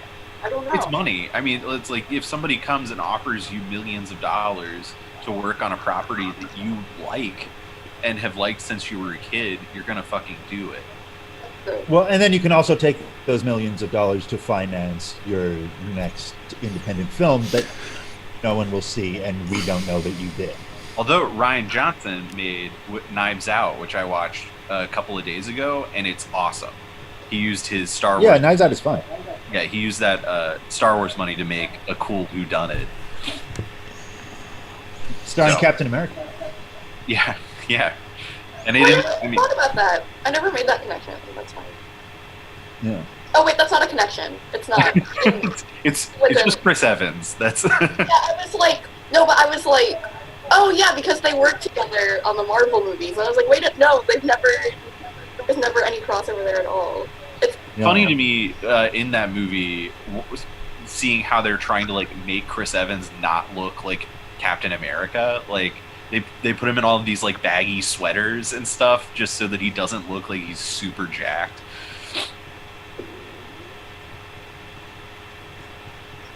All right, that's it about Knives Out, but I did really like it. Just saying. it was fun. Yeah, I like that one.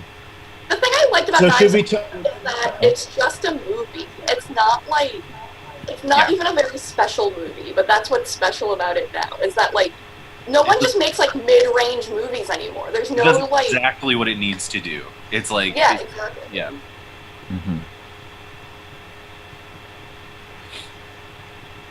Do you want to talk about the kites now? Yeah, let's talk about it. Oh, Let's talk about poor it. Musk.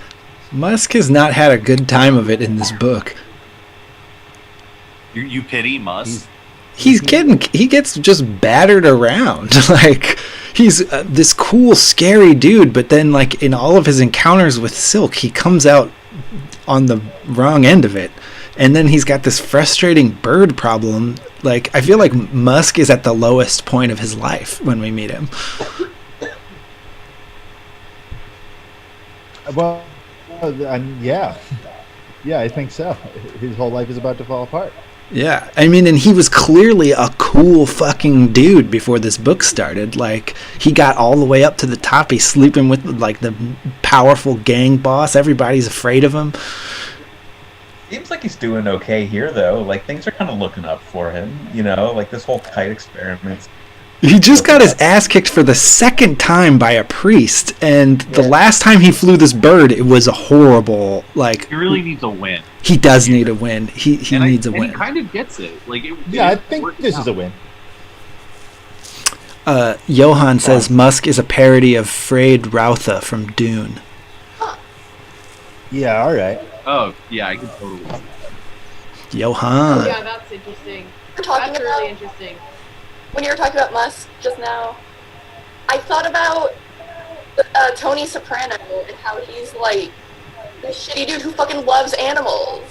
And it's really like, and it's so pathetic. And it's pathetic in the exact same way with Musk. Where, like, he has no empathy anymore, so all of it goes towards animals. All of his, like, emotion. I don't know how much actual empathy he has for the animals, though. He seems to have a really utilitarian view of them. No, he loves them. He that one, like, hawk or whatever ran away, and he, like, still thinks about it. He, like, goes outside and tries to feed it. Like, I think that there's, like, secret, like, you know, love feelings for animals. But, no, you're right, too, that he's just, like, it's the rabbit he doesn't have empathy for. Right. Yeah. But, I mean, I think very notably, that's, like, the guy, like, his lackey is Hare, and he's, like, sending Hare to go and get, like, the right-sized rabbit. He's, like, berating him because, like, no, this one's the smallest one, like, you did it wrong. And Hare's like, I swear to God, there are two that are smaller than this. It's like Hare's trying to save his own ass. Like, because Hare is one of these rabbits, obviously. Like, and it's maybe the most obvious symbolism Gene has, like, ever had in a book. But, like, This is also the only scene that Hare appears in. There is nothing more to him than this. yeah, he's the frightened rabbit of a man. It's And interesting that Hare gets a name, but the kite builder does not. The kite builder is just a kite builder throughout. And as I was reading it, I was thinking, what a good writer move by Gene Wolfe. This character is only going to appear in one scene. Don't give him a name. Just make him the kite builder. That way it won't be confusing for readers to have another person here who you think you're going to keep track of. I But then also- Hare does get a It name. makes him very compelling to me. I feel like he's been kidnapped from another city and brought here. Yeah, well, he talks about how like building these like fighting kites and like there's a lot of suggestion in the things that the kite builder has to say, but it's not something that you got to go super into. Oh, Johann once again coming through with Musk's empathy is for predator birds. That's who he relates That's to. true. He doesn't relate to animals that get eaten. He relates to ones that have to eat them. Yeah. I like my animals to win. I like winners. I don't like losers. And then he asks, is the kite builder in the character index? Oh. Wait, what was that? Like in the index of characters in the Oh. book, is kite builder in there? Is Hare in there for that matter? I'll find out. A lot of weird people are in it, so. The kite builder is who whose point of view this section is being told from.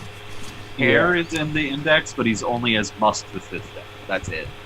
And the kite builder's not. I don't think so. But the kite builder does have an entry in Gate of Horn, Book of Silk.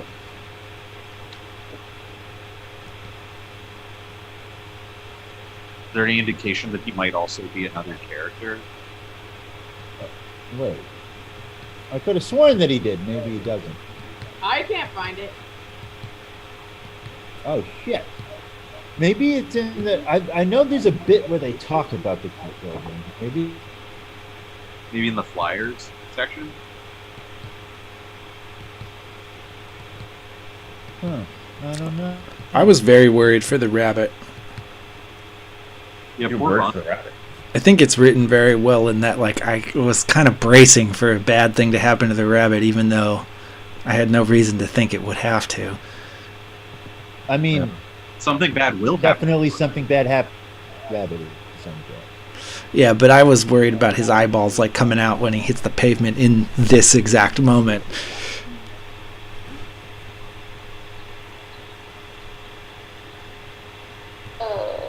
Like little fish eggs. Oh, and I think Gene makes a, his little explanation of the false wind and how you have to you run to make the kite feel like the wind's stronger than it is, and that'll get it up into where the wind really is. I feel like that was like a systems moment with Gene Wolfe, where he's giving us like a systems engineer look at a kite, which is also like a metaphor applicable to a wider range of things. Yeah.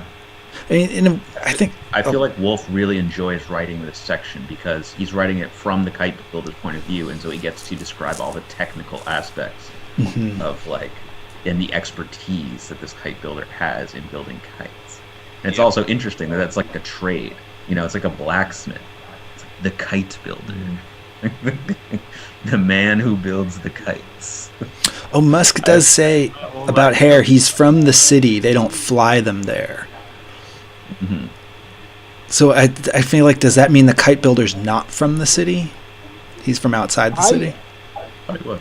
I think that there's another group of people that later on are called Han that are clearly the Chinese.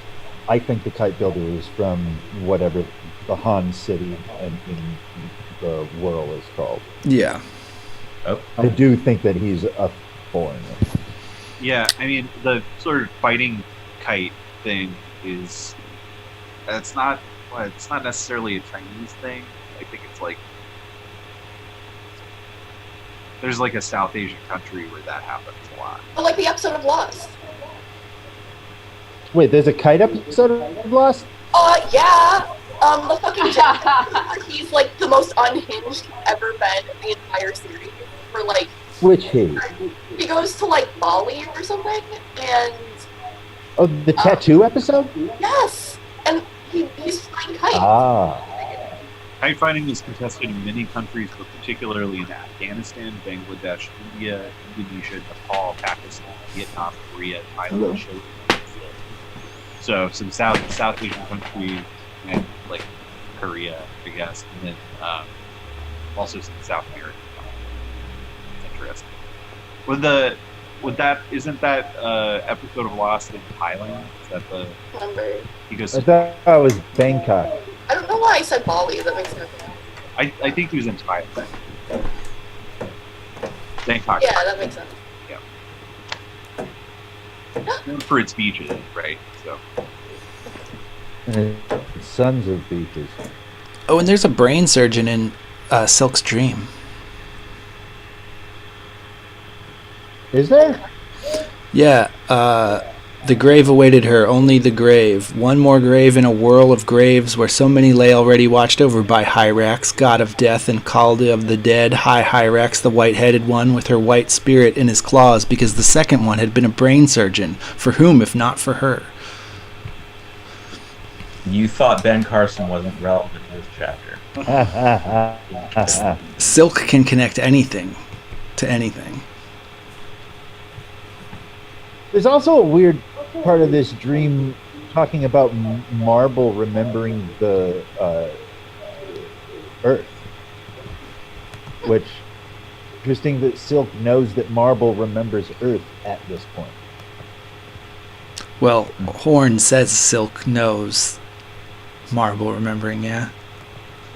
yeah, how does Yeah. Mark know about this dream? Does I guess Silk relates it to him at some point? I guess that's the question we have to ask: is what is Horn's relationship to the visions and the dreams and the theophanies? Quite possibly just made it up as a narrative device. Could they be his attempt to explain Silk's behavior?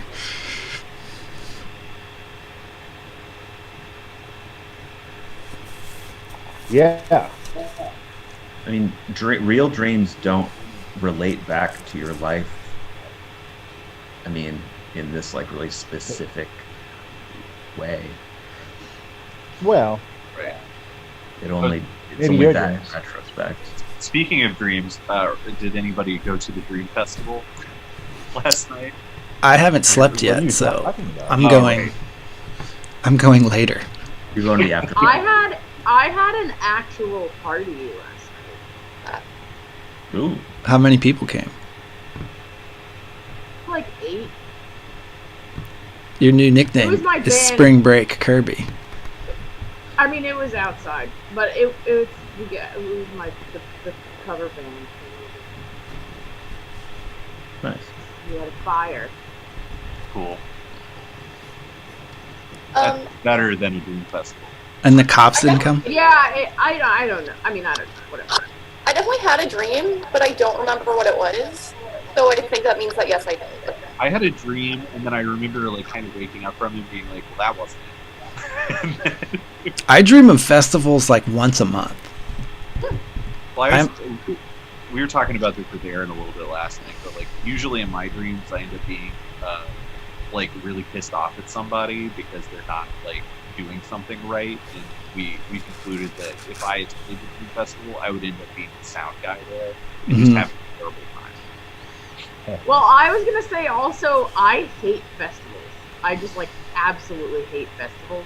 So Overrated. I wouldn't really be very motivated to go. That's why I was excited about the Dream Festival, was because it didn't have any of the limitations or inconveniences of a regular festival. I feel like it was my one chance to really like have a let go and have a fun time at a festival.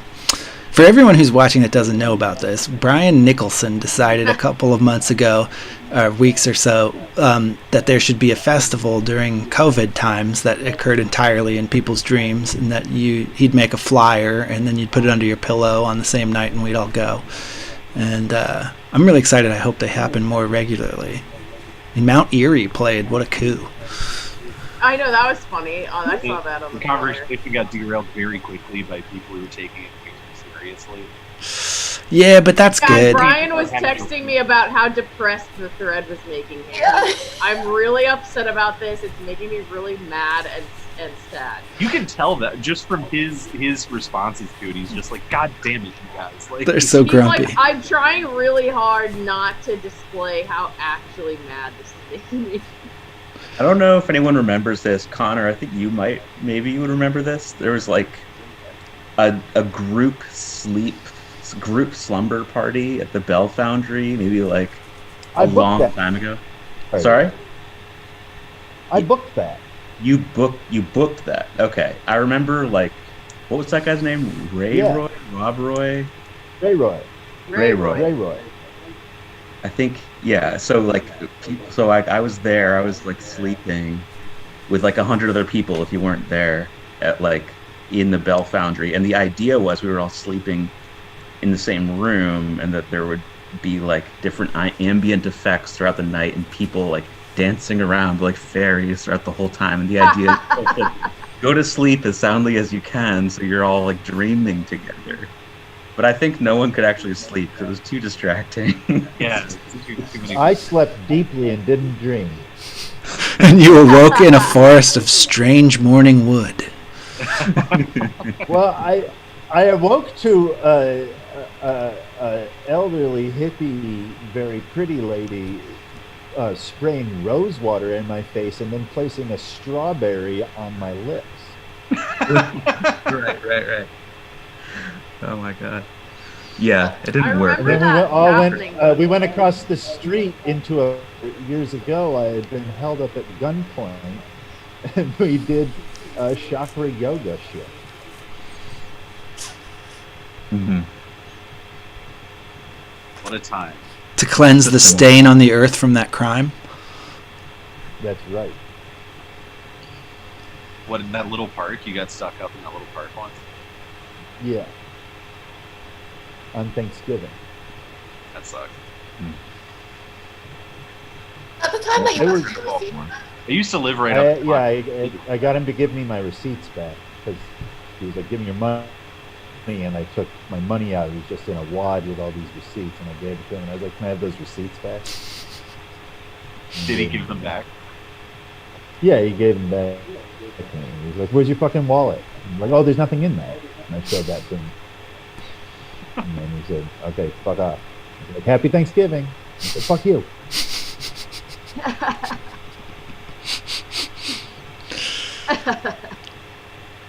Wait, he said Happy Thanksgiving, or you did? No, I said Happy Thanksgiving, and he said, "Fuck you." Nice.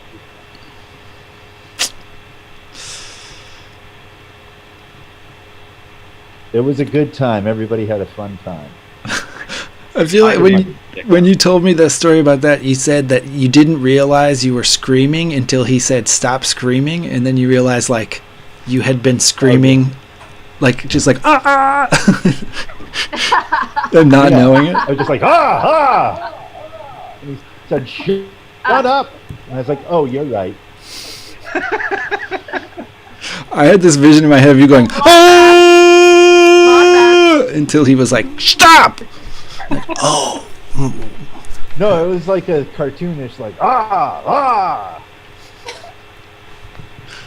Because I had seen see that. a gun. You're weird. You're really weird. And I Happy Thanksgiving. That was kind of brave to say Happy Thanksgiving. I feel like that dude just like if he had been just a little bit more mad would have been like. Yeah. Well, I was just silly with giddiness. I had a shit-eating grin on my face the whole time. Like, I definitely Panic was cruising for a bruising, but I couldn't stop. I just was elated because fear turns me into the Joker.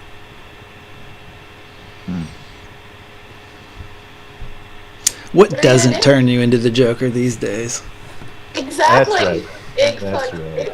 Exactly. I watched the Zack Snyder cut, and it turned me into the Joker. Yep. Is it black and white? No, but it's in 4:3 for some reason. To Amazing. preserve Zack It's Snyder's vision is what it says. That doesn't explain why his vision was for it to be in 4:3. I will never see a movie that has the Jared Leto Joker in it because in my head he's doing a Beavis voice and I don't want to change that image in my head. Well, guys, that movie is like 5 hours long. Don't watch it. It's 4 hours long, and I did sleep during the last hour before the epilogue. I was just like, what the fuck is that? The last hour is good. Oh, exactly. That's Like what I the heard. last I hour- fell asleep during the best hour. The only thing that I've heard about it is that the 4-3 is weird, and that Gal Gadot is a really bad. She's awful. She's just such a piece of shit. So I also think it's really funny that I want to know how she pronounces her name, because everyone pronounces it as if it's French, but she's fucking Israeli. Like, why would it be a silent T? And I'm not faulting you. Everyone says it that way, but it's like it's gotta be Gadot. Gadot. Yeah, I thought Gadot. That's what she seems to say. I mean, she has an accent, so I don't know what the. But she does a hard like accents are. She's that like is a hard weird. T. It's definitely It has real. to have a hard T. It's fucking if she's Israeli, it has to have a hard T. But I would think it would be Gadot. You could But be. maybe that's like maybe Gadot is like an Americanized like. You could be That as could very well still have be. like a French name. I mean, she says it with the. But to me, Gadot sounds like a Hebrew word. Like, It could, I have no idea. I just think it's funny. Might just be branded. The point is, God, don't have a milkshake with your hamburger. But that all this being said, I hate her. I just think she's so fucking annoying. And I don't ever watch superhero movies. Somehow, Kenny and my other friend convinced me to go see that movie, and I hated it so fucking much. It's so bad. It's such a piece of crap. Are there two now? I saw the first one. The second one's worse. Are you talking about the Wonder Woman movies? Sorry, I got a text. Yeah. I'm talking about the Wonder Woman. The Wonder second Woman. one is worse because not only has she been fighting over the same man for 50 years, even though she's like a fucking smoke show in the 80s, which is like the best time to be hot ever, probably. The dude that she likes, his ghost goes into a man's body, and instead of being like, this is weird, she immediately fucks him. So she is like, it's just fucking weird as shit. Yeah. And there's just like, it just sucks. It just sucks so bad. I just absolutely cannot stand her. Like, I think she's so fucking annoying. And she's poorly cast. Like, I ranted about this earlier on my Twitter page, but she looks like a Barbie. She's like, no, Barbie is more shapely than her. Like, she's supposed to be the strongest Amazon, and she's like, she has my body. She's not even toned. It's like so ridiculous. It's just ridiculous. Why wasn't it Katie Sackhoff? Why nobody? It could have been. It's really good. Yeah.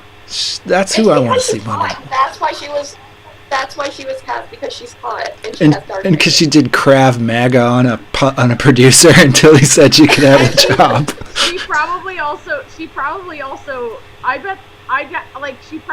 wasn't their first choice, but she was the one dumb enough to think it was a good role. Yeah. That's a good point.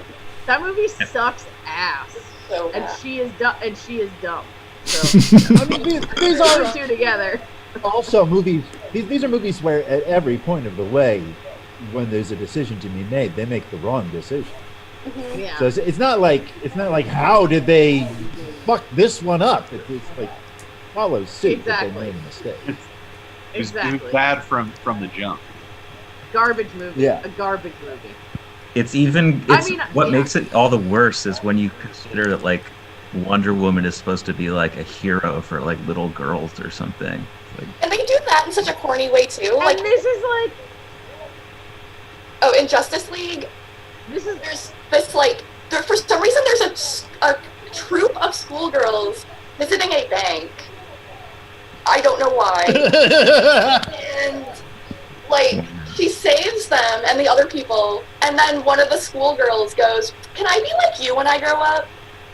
And then Wonder Woman says, "Yes, you can do anything." And I was just like, "Fuck you! Like, I don't want to see this shit." You can be And she definitely can't be like Wonder Woman when she grows up because she is a human being. She never and like could. the reality of the culture that we live in is like that shit sucks. But and it's like, oh, but still that is like the role model for little girls because it's just like the one they have. So like Yeah. people just are like, oh, I love Wonder Woman, or like they have those big Wonder Woman like fucking decals on their fucking SUVs and shit. Oh yeah, I Like, seen that car near my house a lot. garbage. This is fucking garbage. That But car it's like used the to only. be, It's like the Joe like, Biden. different. It's like people latch onto Joe Biden because they're like, he's our guy, and you're like, this guy fucking sucks. Like, what is going on? This guy is a human garbage, but everyone's like partying in the streets when he gets elected. Who is We the have no like sense of like what is good or like what is like valuable. We have no value on. Anyway, There's like a humongous segment of empowered people who like used to just be in the background, but now they like have a big voice, and it's the people who will be satisfied with whatever they're given. Like Exactly. that is like the non-silent majority now of people who are like, what can I have? Love it. That's because that's the thing I have. This book we were is kind talking of last interesting night in light about of this how conversation. about the reality where people would get like trampled to death because over like getting a flat screen TV or whatever. A tickle me, Elmo. Oh yeah. How are you going to link this to the book, Connor? Well, I was thinking about when we were talking about Joe Biden and how we love Joe Biden just because he's a symbol of not Trump, you know? And I feel like this book is kind of giving us a look at the inside of that. Like, Silk is being foisted to be this symbol of something, and Silk has nothing to do with that. And I mean, for all that Silk is a bubble-headed buffoon, he's kind of trying to be like, what's actually happening right now? And everybody else is making him Caldy, and you don't even notice because Silk's just thinking about a tomato. I mean, the difference being, a large difference being that Joe Biden has wanted to be president. It has wanted to be president for a long. And he's made sure not to do anything that would stop him from being the president, short of sniffing every little girl's hair that he's ever met. Well, exactly. I mean, although he wants to be president, he is as clueless as Silk as to what is going on. And he has a busted leg Just like because Silk, he too. wants it doesn't mean he has any idea what the hell he's... What? He has a busted leg like Silk, too. He's got to beat the wrappings every couple of hours and wrap it back around his leg. There you You go. gotta kind of appreciate the consistency with which Americans will elect buffoons over. Like, every now and then we'll get somebody who's at least We prefer buffoons. at least somebody who's perceived to be smart, like Obama or like I guess Clinton, kind of. But then it always swings the other way, and like, no, let's get another idiot in here. Clinton got to do a little of both. Smart. Bill Clinton was wily. Right? Yeah. Bill Clinton didn't like come up with a good idea. Bill Clinton got away with it. I'm not That's what we arguing in like favor of like Clinton or Obama being actually really smart. Just like that, there's a perception of them as wily or savvy or just like educated. Yeah. Like with JFK, kind of had this like arch like upper class smartness aspect. Well, I do think that Obama and Clinton were savvy in ways that Biden is not. Like in ways of like I think they were savvy in that I think both of them were much more like Performers. what their actual role was, which is like propagandizing, like being a face for these fucked Selling it. policies. Exactly. Like I think in that way they were savvy or like hip to it. Like, you can't like anyone who would say like, well, Obama, he wanted to do all this stuff. Like, so many people think like Obama, he wanted to do all this stuff. He wanted to, but he just like his hands were tied. Like there's like that shows that he was actually savvy because people fucking think that. Yeah. Which is so far from the truth that it's like unbelievable. Like that motherfucker has been a Wall Street sellout forever. He never wanted you to have healthcare. Yeah, but he's got a great playlist. Check it out. Yeah. Wilco and Lizzo. Oh shit. Cool. I want to have a beer with him. The beer. Have you guys looked at the have you seen any of the or even do you know about the Michelle Obama Wonder Chosen? No.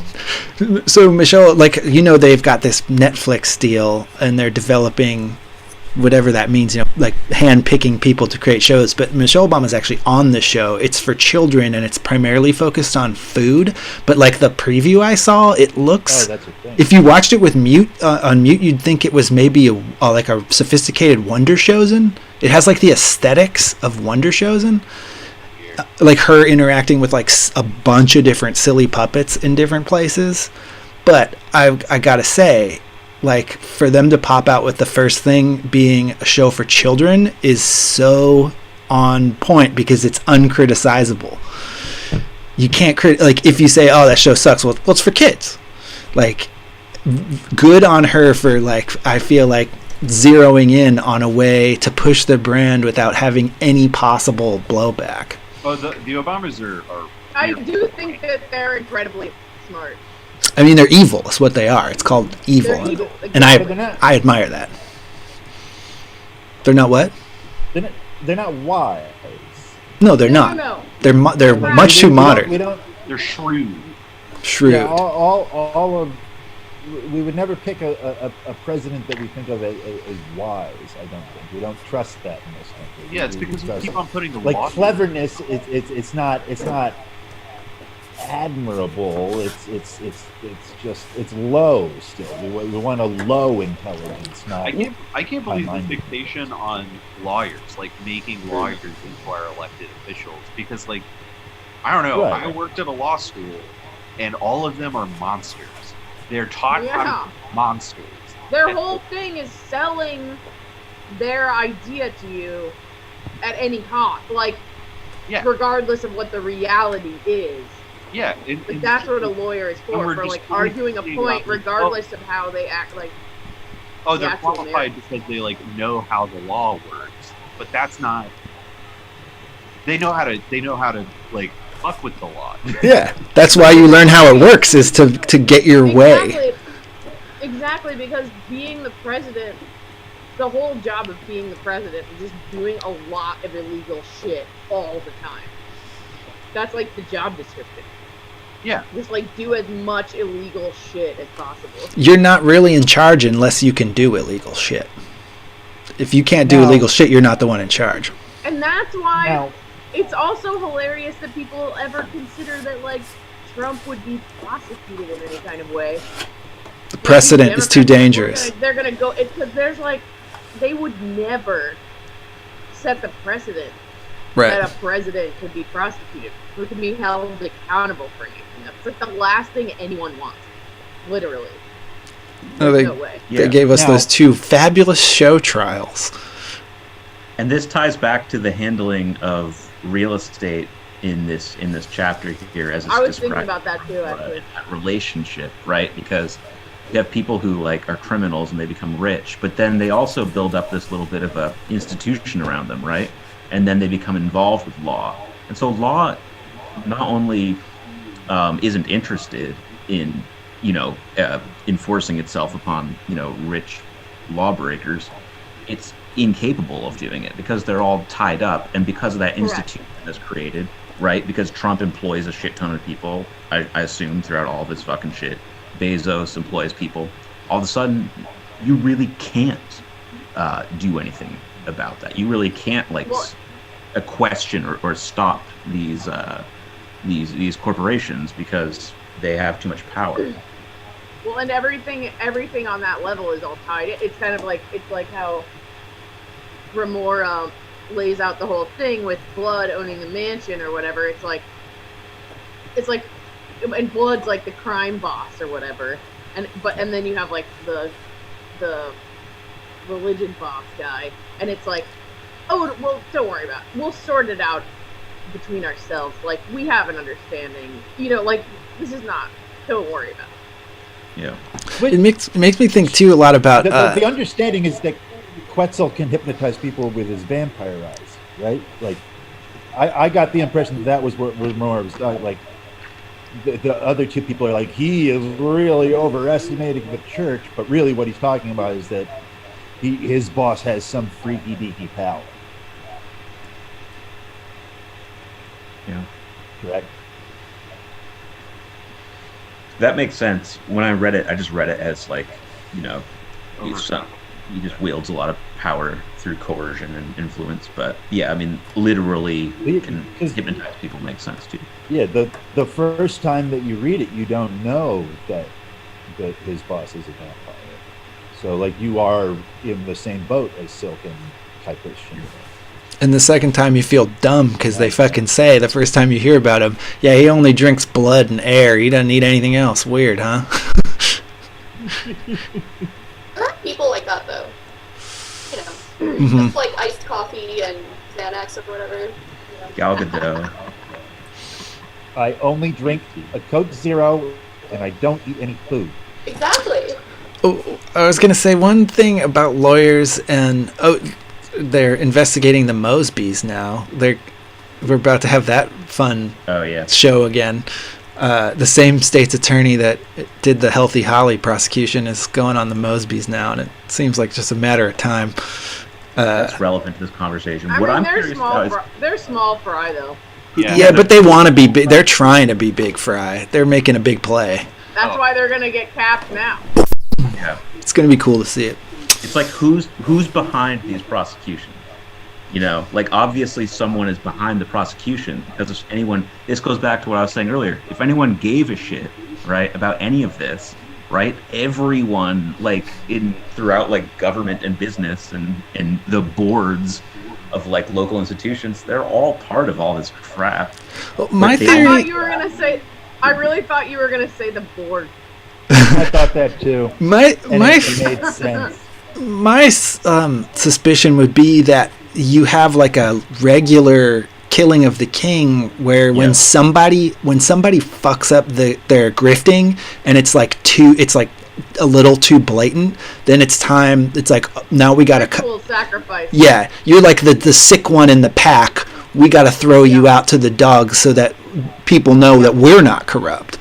Not too obvious. As I see it, there's two reasons people go down for corruption. There's that, like, you're just being too obvious. This is like, we can't, like, come on. And then there's you pissed somebody off because you're actually like trying to do something about something. Mm-hmm. Which, but is Mosby doing anything? No. I'm not implying. No, I know. I think the Mosbys suck ass. Like they're just suck ass. Yeah. Yeah. But I feel like there was that whole thing, like, I don't know, 10 years ago or whatever, with Blagojevich, and he had just like. He went down for the Chicago mayor, and he had gone down. I mean, he was probably a shithead also, but he went down for corruption.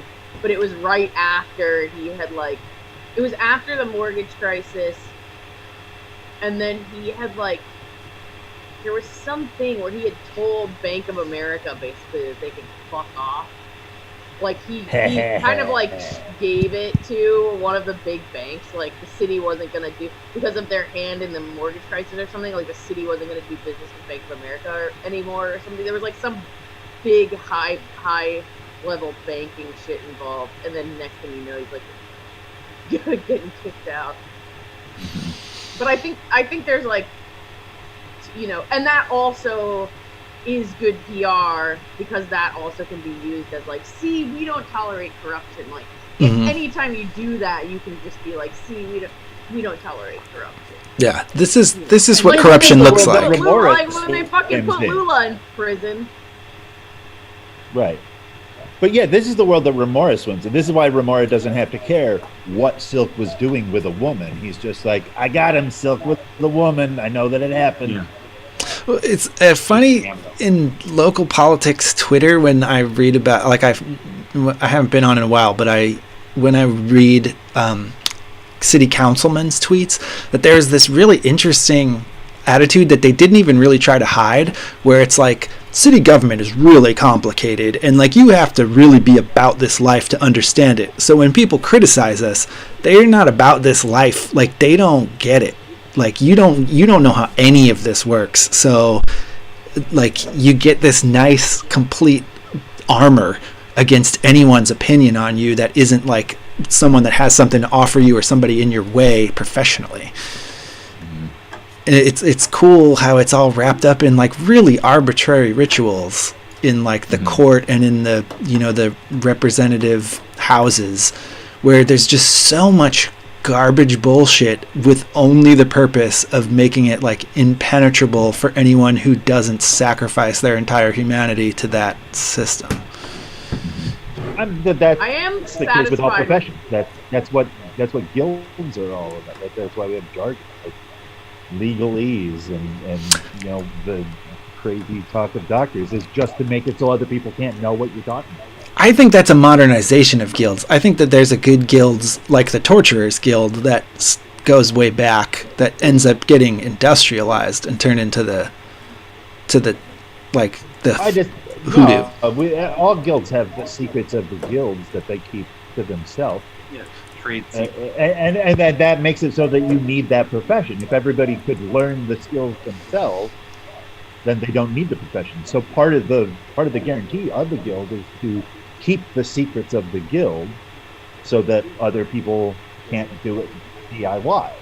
But the thing with a lot of guild professions like forging, people can't do it DIY unless they're apprenticed. Like you can't pick up those skills on your own.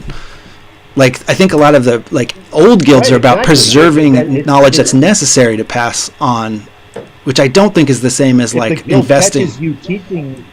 If the guild catches you teaching the skills of the guild to someone outside of the guild approved apprenticeship, you are exiled from the guild because you're letting these secrets go. You are allowing DIY to happen. Yeah, but I have trouble seeing the impetus behind guilds being stopping other people from making horseshoes, as opposed to being like, we have to make sure somebody knows how to make horseshoes.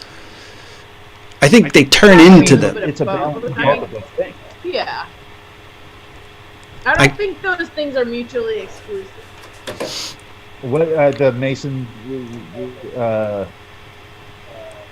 heal, conceal, and never reveal. Like you keep the secret alive, but you also have to keep it secret. Yeah. I don't think guilds should be abolished, is what I'm saying. I like guilds. I think it's... Well, I don't think that's what I'm saying either, but I think that I think it's important to recognize the danger. I mean, all systems have pluses and minuses. We can't look at just like we can't put any person on a pedestal and say this person is purely good, because inevitably that's going to bite us in the ass. Right, but I think we can draw like a big distinction between a guild that like passes on a practical, like useful skill, and the thing like the government, which is just like if you took it away, no one would suffer. If you took away the government, people would suffer. If you took away like the powdered wigs and the language of courts and stuff, they wouldn't have, like, their lives would be improved. I think it's the idea of a guild or like a sort of professional system is to protect that profession and all of the sense of that word. And so in some ways it's about ensuring the continuing legacy of that trade, whatever that trade is, by teaching it and imparting those skills to the next generation. But it's also about making sure that that there's a tight rein on those skill sets, because that's what makes it useful and valuable in the long run for people to be able to do. Like, becoming a master electrician is valuable because it's an important skilled set of like knowledge, and that's what makes it like a good job. And so the idea of a union or a guild or whatever is that it's making sure that like these jobs remain good jobs. Like things right. that you can Yeah. continue to do for And none of this applies to legislating. But it kind of does. I mean, I'm not really defending it in politics, but like there's essentially become like the American political system wasn't devised as a career path, but it became that way because people realized, okay, well, we can now build in this whole system of like going to law school or studying political science and working on campaigns and then running for local government and then, you know, climbing up this ladder. And this can be a good job for someone. The problem is that it shouldn't be. It shouldn't be a job. Like an electrician should be a job. We need that. Legislating should be a like a jury thing you do for 2 years and then somebody else randomly gets to do it. Yeah, I agree with that, but I think that there are opportunists who realize, okay, this can be a good gig, and so they take advantage of that as a result. But it's not just that it's a good gig. It's like all the side hustles that come along with that gig, because it's actually kind of a shit gig. I think it's like a lot of work. Yeah. The upside, though, is it's very little chance of there being repercussions for doing it poorly. Oh, yeah. Well, that's the case with a lot of jobs. Meteorologist.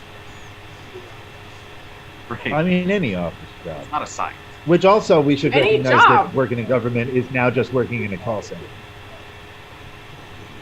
Yeah, it's just fundraising. That's what it comes down to. Yeah. Exactly. If you're good at fundraising, you can be in politics. But they like build in all of these sort of gatekeeping steps to make sure that it's not just people who are good at, like, lots of people are good at fundraising and do it for a bunch of different reasons, but they're not all politicians.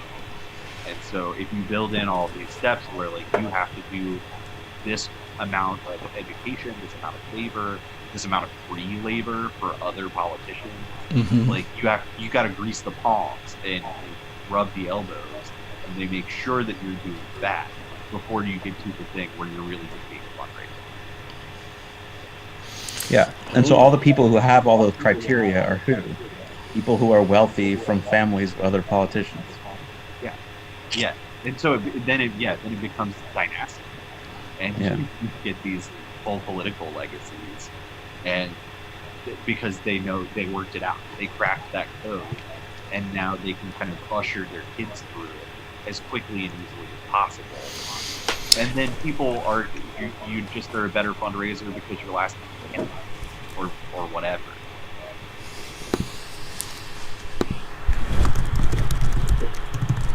I don't know. It's like not all guild systems are good because not all guild systems actually apply to the kind of guild trade. Yeah. Johan don't need a union. You know? Johan said a cool thing: statesmanship isn't a skill or a trade; it's a duty. It shouldn't be seen as a skill or a trade. Yeah, I mean, ideally. Cincinnatus was the greatest ruler of all time. The dude who became leader of his state by lottery, did it for the amount of time, and then did a great job, ordered the state, and then went back to his farm. And everyone followed to his farm and said, "You've got to continue being in charge." And he said, "That's not how it works." Shoveled some hay. I always pronounce that word Jimmy Carter. Right. Yeah, Jimmy Carter's got some of that vibe. Although Jimmy Carter was a failure as a president. He had that big old those series of crises. Because he was gonna do a good job, and that's not what we want. Right. Yeah, he didn't play the game. Hey, you got to stop living like Americans, and we were like, "Fuck you, Jimmy Carter." Poor Jimmy Carter. The only ex-president seems like he's maybe okay, like an okay guy. I'm sure he's still. I'm sure he's still a shrewd dude. It was a different time. I think he did play the game a little more than people give him credit for. But after his presidency, he got a lot better at the Jimmy Carter image rehabilitation happened. I guess a lot in like the 90s and stuff. And now he's seen as like a good guy who kind of got done with that. And I'm sure there's a lot more to it than that.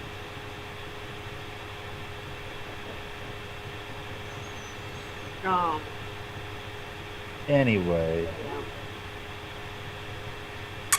Giannis Varoufakis always says that that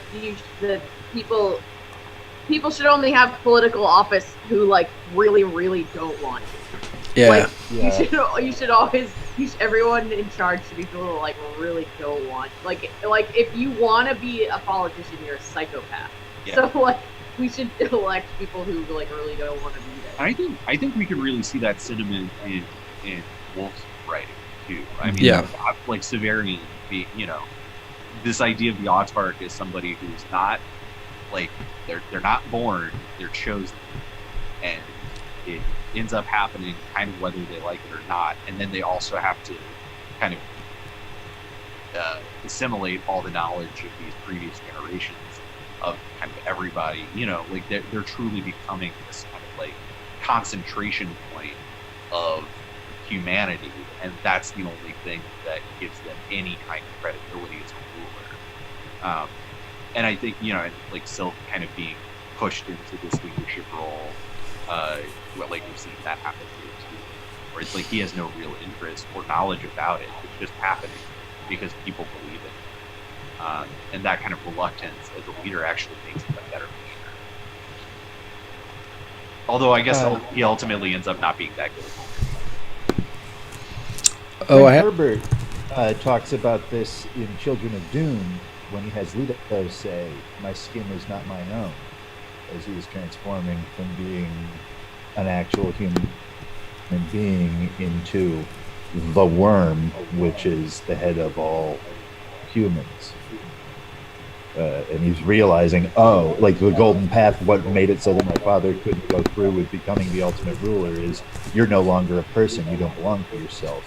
You have to be reviled by everyone because you have to do that for them. Yeah. It's not your choice.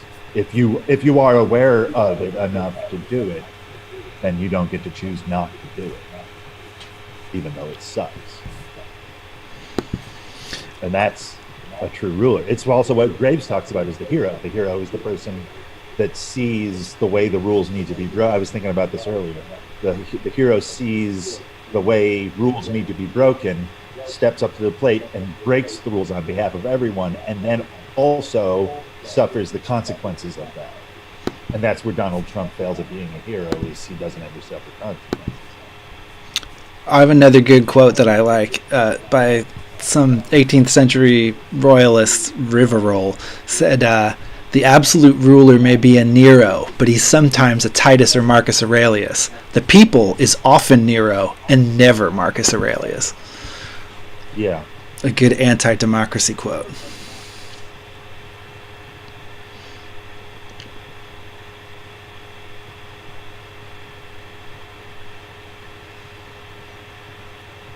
Well, we want to talk about this dream, or try to. Yeah. I don't know how much mileage we're going to get, since it's kind of. It's interesting from a stylistic perspective. Some of these paragraphs are written in a obviously is going for a dream-like effect here. I'm with Jordan that this part is like it's tedious in this chapter. I guess is he trying to balance all of the last two chapters have had a lot of spying is happening. Crane is a spy. Chenille's possessed. We're getting so much one-to-one info that maybe did he feel like this dream here was gonna establish some of the sci-fi fantasy mystery in the book or something. It's not my favorite dream. Partially because it's just so fucking long. Flourish by Wolfe. I mean, if you slowly read through these paragraphs, they're interesting from a writing perspective. Especially the one that starts high up on 346. Here, I'll just read it. How about that? I'll just read a paragraph. We'll just check it out. So, high up he shouted, but the horses did not heed him, for they were at the grave and the long sun gone out, burned out, dead forever until it kindled next time. Too deep, Chenille told him standing by the grave. Too deep, the frogs echoed her. frogs he had caught as a boy in the year that he and his mother had gone to the country for no reason and come back to a life no different, the frogs he had loved and killed with his love. Too deep, and the grave was too deep, though its bottom was lined with black velvet, so that the sand and the cold clay would never touch her. The cold, sinking waters of underground streams that were sinking every year, it seemed, would never wash or pine, would not rot her back to trees and flowers, never wash off blood's blood, nor wet the fiery cat with the black mouse in its jaws, nor the golden hyacinths, never fill the golden pool in which the golden crane watched golden fish forever. For this was no good year for golden fish, nor even for silver one. It's just language. I don't know what it means. Well, I feel like this dream is all about Silk not doing the right thing. Like right before that, he's talking about driving the coach, and he keeps trying to whip one of the horses, but he only ends up whipping the other horse, and that messes up the whole operation of pulling the carriage. And I think it's talking about how like Silk is focused in this one direction, like this message from the outsider, which is going to make life in this world better. And really, what needs to happen is everybody's got to get out of this ship and go to a planet. And I feel like that's kind of touching on this section too, where like when he's burying this woman, she's not going to be recycled back into this world. Like she could be married in the new world. Like we're not recycling these resources in this system anymore. Like it's getting injected out, and he just doesn't get it. And that seems to be what this dream is about to me.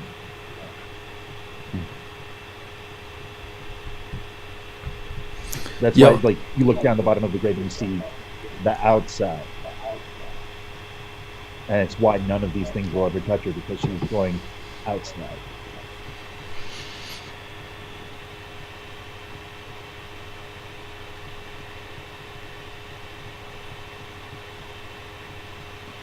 Oh, maybe I should change the theme song. Also, the black velvet thing is like a thing that I think he uses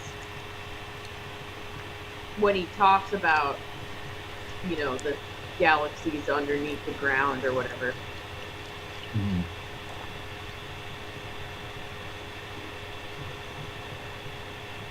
And then, like, the end part of this paragraph is like all the elements of this conspiracy that's going to result in this big war revolution that's going on, and none of that will ever touch us because we're going to leave all the time, and it's going to be a whole new ball of wax.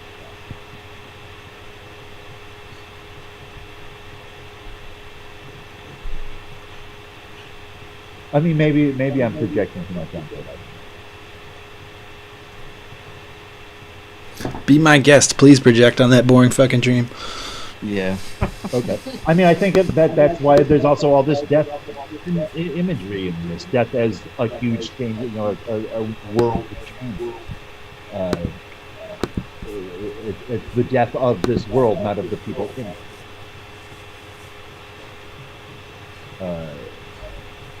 You know, as you would interpret a death card in a tarot card. I guess for me, the story when Silk's not dreaming is a dream already. And like a second layered, nested dream that's a dream is not as interesting as a dream which doesn't know it's a dream. If that makes sense. I think that this is the like deep programming of clone genetically engineered Silk at work. So like, yes, it is maybe dreamy shit, but I think it is also like a biological computer reprogramming itself to be able to do a thing that like this is Silk being the Manchurian candidate in a way. You know, like he was designed to be a thing that will lead people out of the world, but he got hoodwinked into this religious thing that is not letting him do that.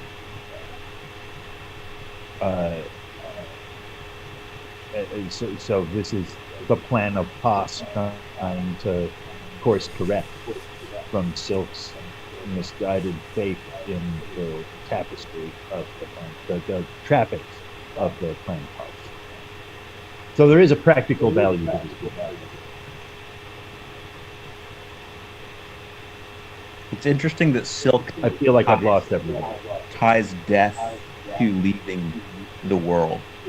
Kind of what this is kind of a vision of like leaving the world, right? And that's kind of like in a tarot sense, like death just represents like that rebirth, right? Like that, like just sea change. Well, it makes me think of that Zizek quote about how it's easier for people to imagine the destruction of the world than it is to imagine like the end of capitalism. Yeah. That like you get to a point where you really need to change, and it's the point where you can't even conceive of any change other than death and annihilation. Yeah. That's when you're ripe. Johan says New Sun and Long Sun are just the characters marching steadfastly into tragedy and worse, anticlimax for duty's sake. I feel like that's a little bit dark. I feel like both of these are attempts to make the best of a dying world, and that Wolfe lives in a dying world, and that he's writing books about how, look, it looks terrible, but also this is how things begin. Like the end is the beginning. Exactly. Yeah. That they're not as gloomy as his little comment here makes it sound like. It's not the Silmarillion, where those people are just he dying. also pays a lot of mind to the cyclical nature. I mean, that's a very linear thing to say. Yeah. Like, I mean, they say it's people marching in a straight line. That's where they make their mistake. Yeah. It's not. Eschatology and Genesis are the same thing. That's one play. Yeah. Not two plays. Looking into it, it looks like the end. Looking back on it, it's the beginning. Mm-hmm. Yeah, but you step outside of it, and it's just a diadem ring of diamond stars, right? it's called the world. Yeah.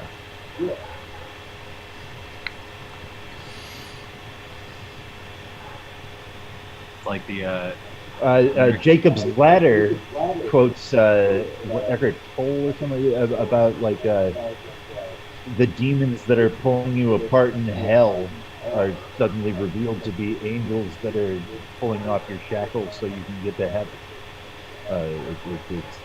It's all just the angle that you're looking at.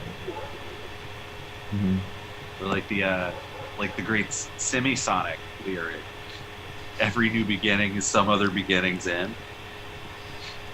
It's very true. Closing time.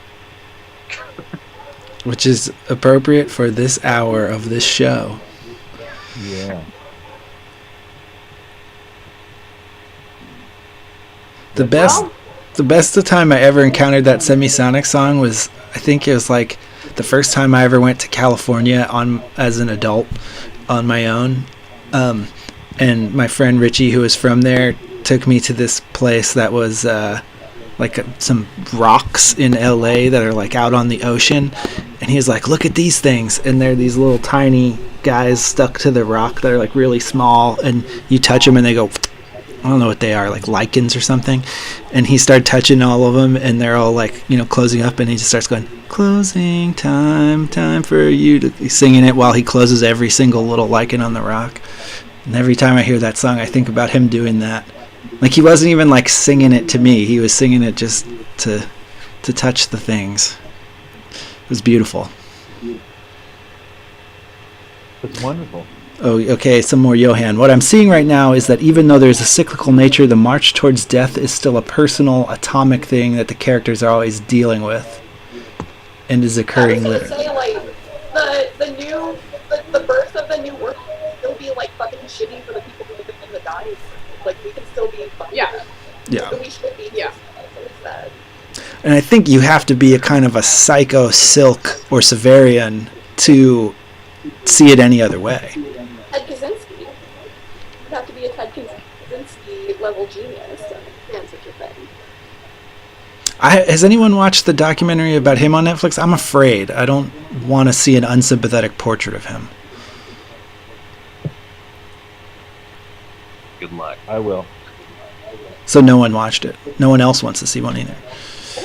No, I'm gonna watch it. I didn't know there was one. I'll watch it. New?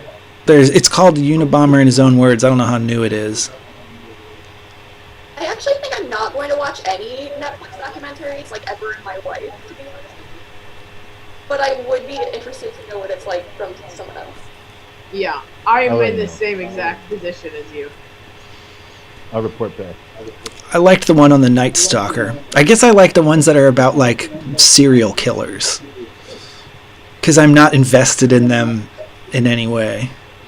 And the Mormon bomber guy was like a nice bonus of like, oh, that guy is like, that was a very interesting character. He's kind of Shakespearean. But yeah, like, I don't know if how much. Oh, there was an Epstein one that wasn't terrible.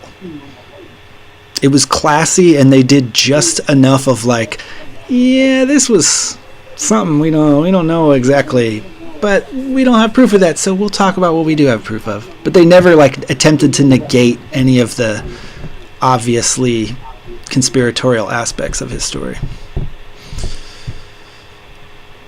which I felt surprised by. I guess I'm surprised anytime a Netflix produced thing like comes out classy in any way.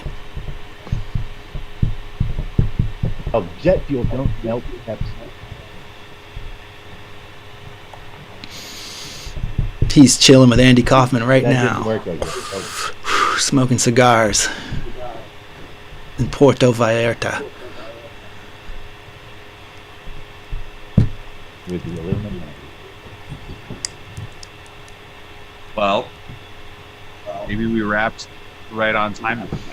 We sure did. We stayed pretty on task today, I We think. talked about every part of this chapter. It took a long ass time for us to mention the Democrats too. It was like a full 90 minutes, I think. We didn't talk about Marvel movies, but we did talk about DC movies. So When I heard that, which is the same. It's more relevant than Marvel movies now. And Jared Leto's brilliant portrayal of the Joker using Beavis's voice. And Jordan, No, I and did Jordan really went, enjoy and Jordan the brought up Falcons and Lost. Winter Soldier. I brought up Lost. I got touched. She's checking the boxes. Aww. Bill Gates, we didn't say anything about Bill Gates. I almost did because I've been getting ads for his new book on my Kindle too. It said Bill Gates Fuck right off. explains how we can solve the climate crisis. Why do I want to listen to him? He mercilessly destroyed all his competition. Why would I Very give bad. him? Why would I Bad put the for him. task of saving the world in his hands? We've said it before and we'll say it again. We are an anti-Bill Gates book club.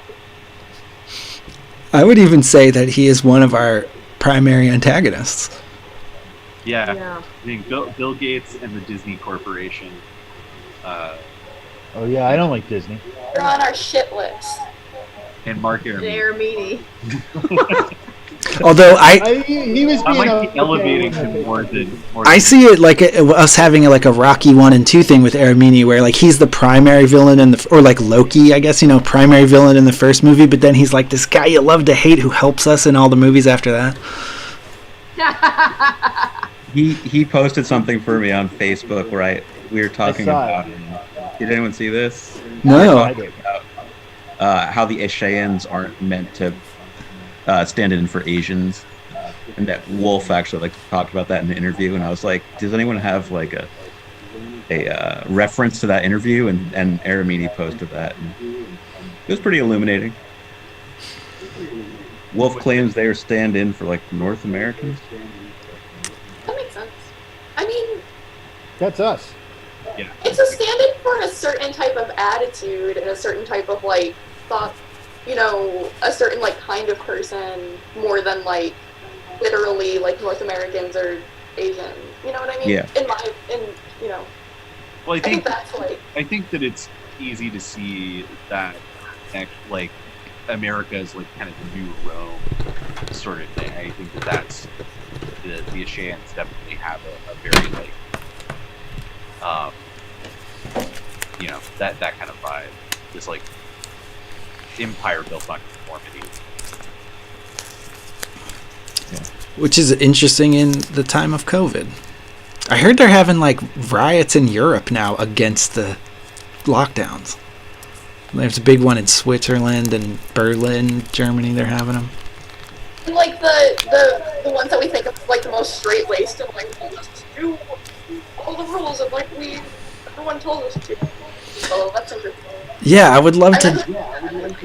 I would love to have a Euro insider who could tell us if there's any possibility that stuff's astroturfed. Like, is there companies that are paying people to go out and create that situation, or is that a genuine groundswell of American-like behavior from the civilized nations?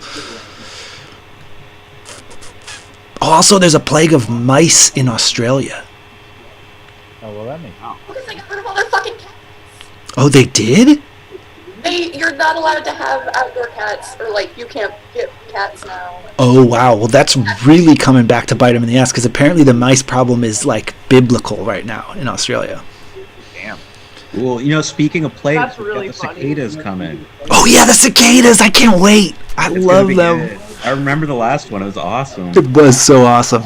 It was For just... anyone who wasn't around this area at that time, I was at Goucher College at the time. That's how long ago it was. Don't ask me how long. But like the So entire, many trees. Well, I moved here then.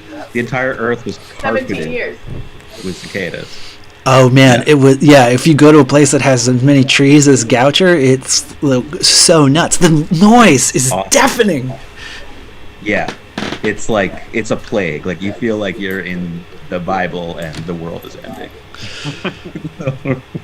Seriously. It's so appropriate. Cicadas won't eat your crops, though, right? No, they just fucking die. Yeah, they just have sex and shed their body and fall to litter the ground with corpses.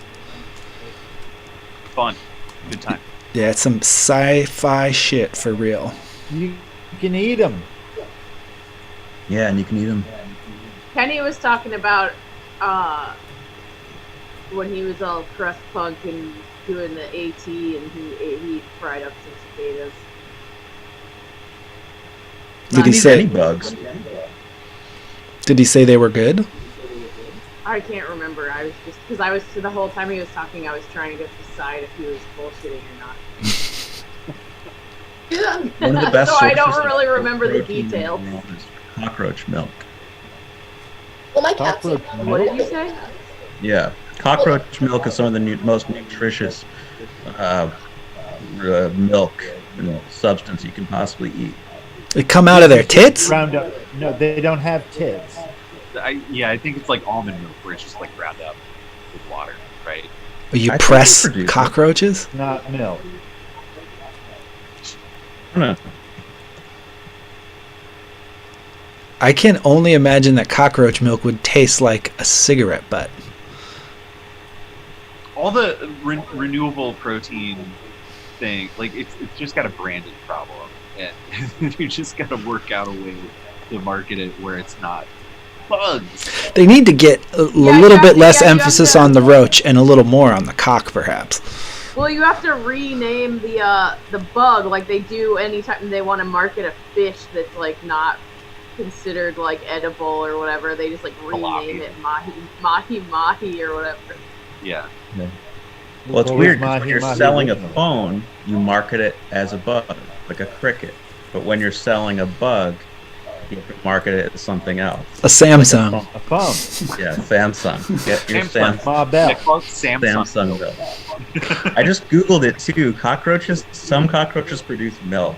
And anyway, it's good for you to drink. It can't be like milk though, right? Like it's got to be. This is some kind of euphemism. They don't have. They're not mammals. Yeah. Yeah. No, the They're mammals. Diploptera, one kind of cockroach at least produces milk. It has live offspring. Oh, Ants, crazy. ants like farm aphids for their milk or something. Well, it's not milk. It's like it's like I think they call it dew. It's like Secretion. these like Yeah. like clear little.